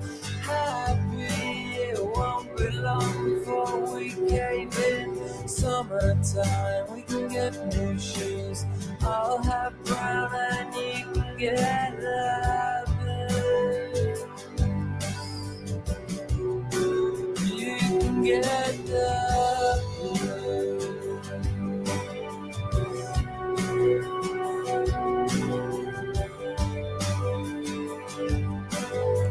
Cheers, Chrissy. worry about my heroin addiction. It's on its line. I need you. Love me, and I feel the same again tonight. Summertime, we can get new shoes. I'll have brown and you can get the blues. You can get the blues. You can get the blues. You can get the blues.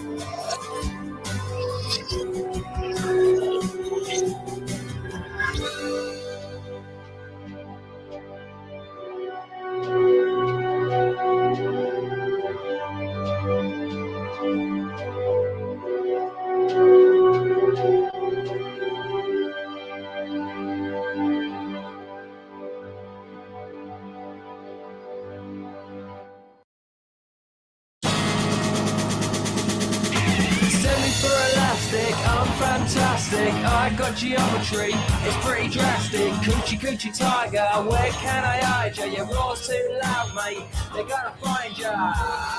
And aesthetic again. Yeah, you're looking pretty rough, son. Your life's coming undone. Everywhere you go, you seem to know someone. I wanna change my life, mum. I don't know what's going on. I pick up all the pieces, fall, and then I drop them. And aesthetic again. And I am here now and then. 'Cause absence is everything. Yeah, and aesthetic. Yeah. Again. This is the next line. I wrote it when I felt fine. Now it's pointless. That's the effect of time. How did I get it there? Whisper it in my ear. I don't know myself. At least I ain't got my health. And aesthetic again. And I am here now and then. 'Cause absence is everything. And aesthetic, yeah. Again.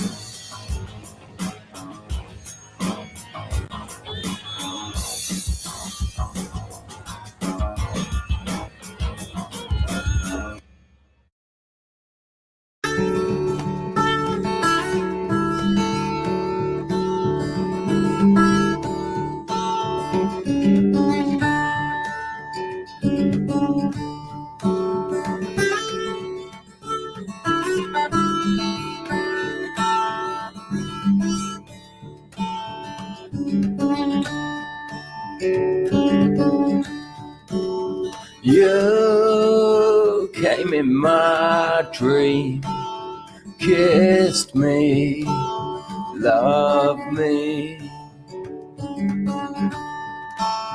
Tears of of a baby roll down Fart. your cheek.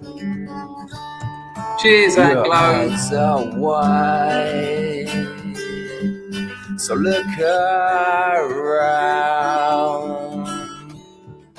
You've loved to give, so get it out. Simon, cover it. I'd love to hear it, mate. Get it out anytime.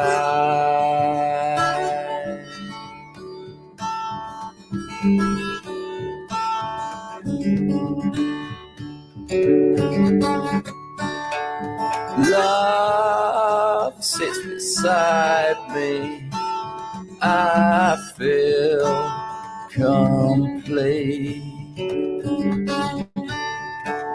You came in my dream, kissed me, loved me. Your eyes are wide,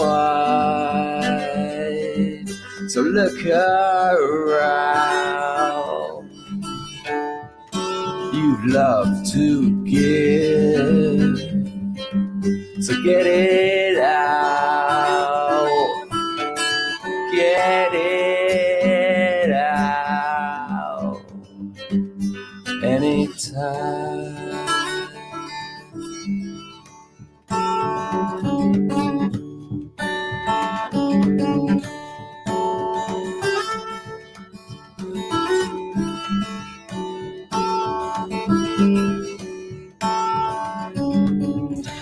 All right, there. I wrote this song about 20 years.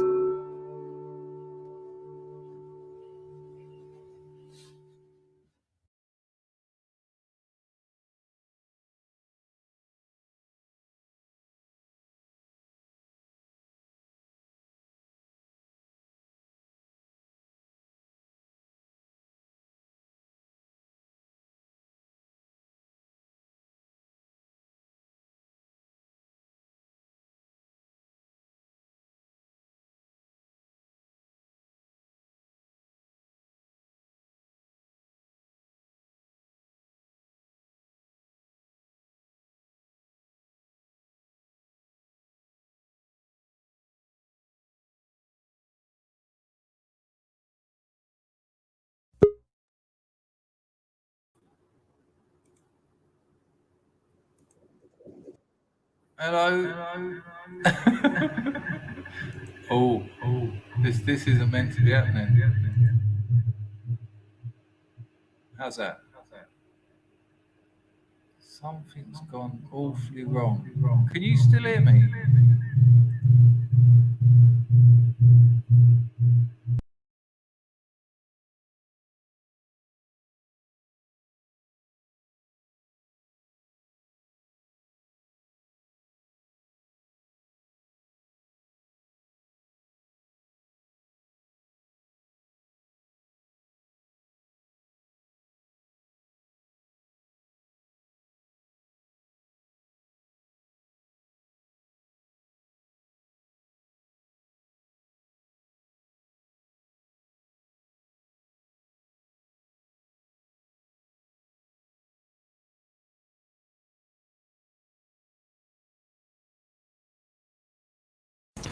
All right, there. I wrote this song about 20 years ago. 20 years ago.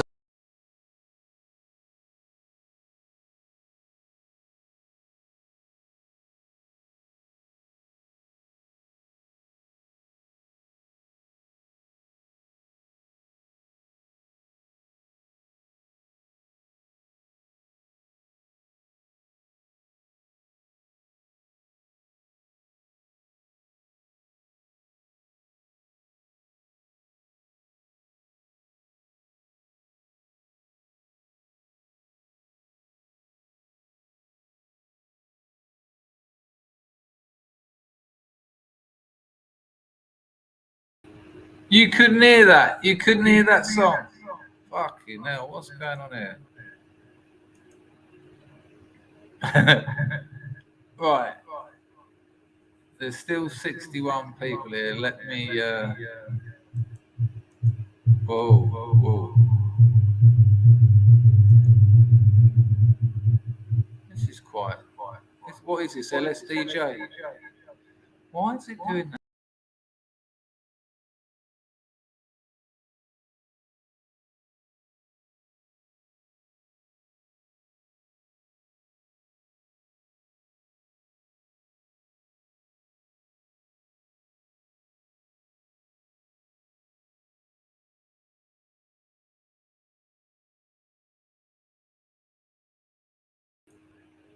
Hello. I don't know what the fuck's happening. I'm gonna have to go. I'll try and play the song.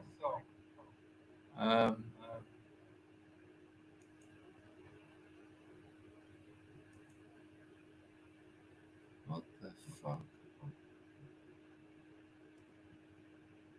Right.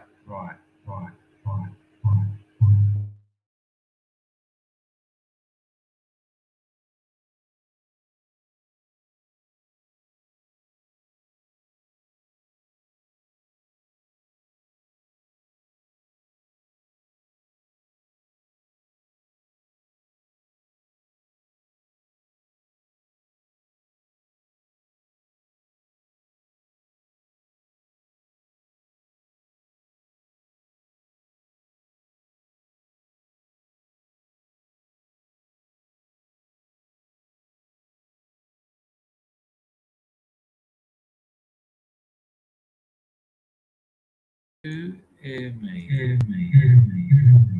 Can you hear me? I don't know why. I'm going to try, okay? I'm going to just, right, when this song's finished, I'm going to disappear because I can't do all this. Let's try it.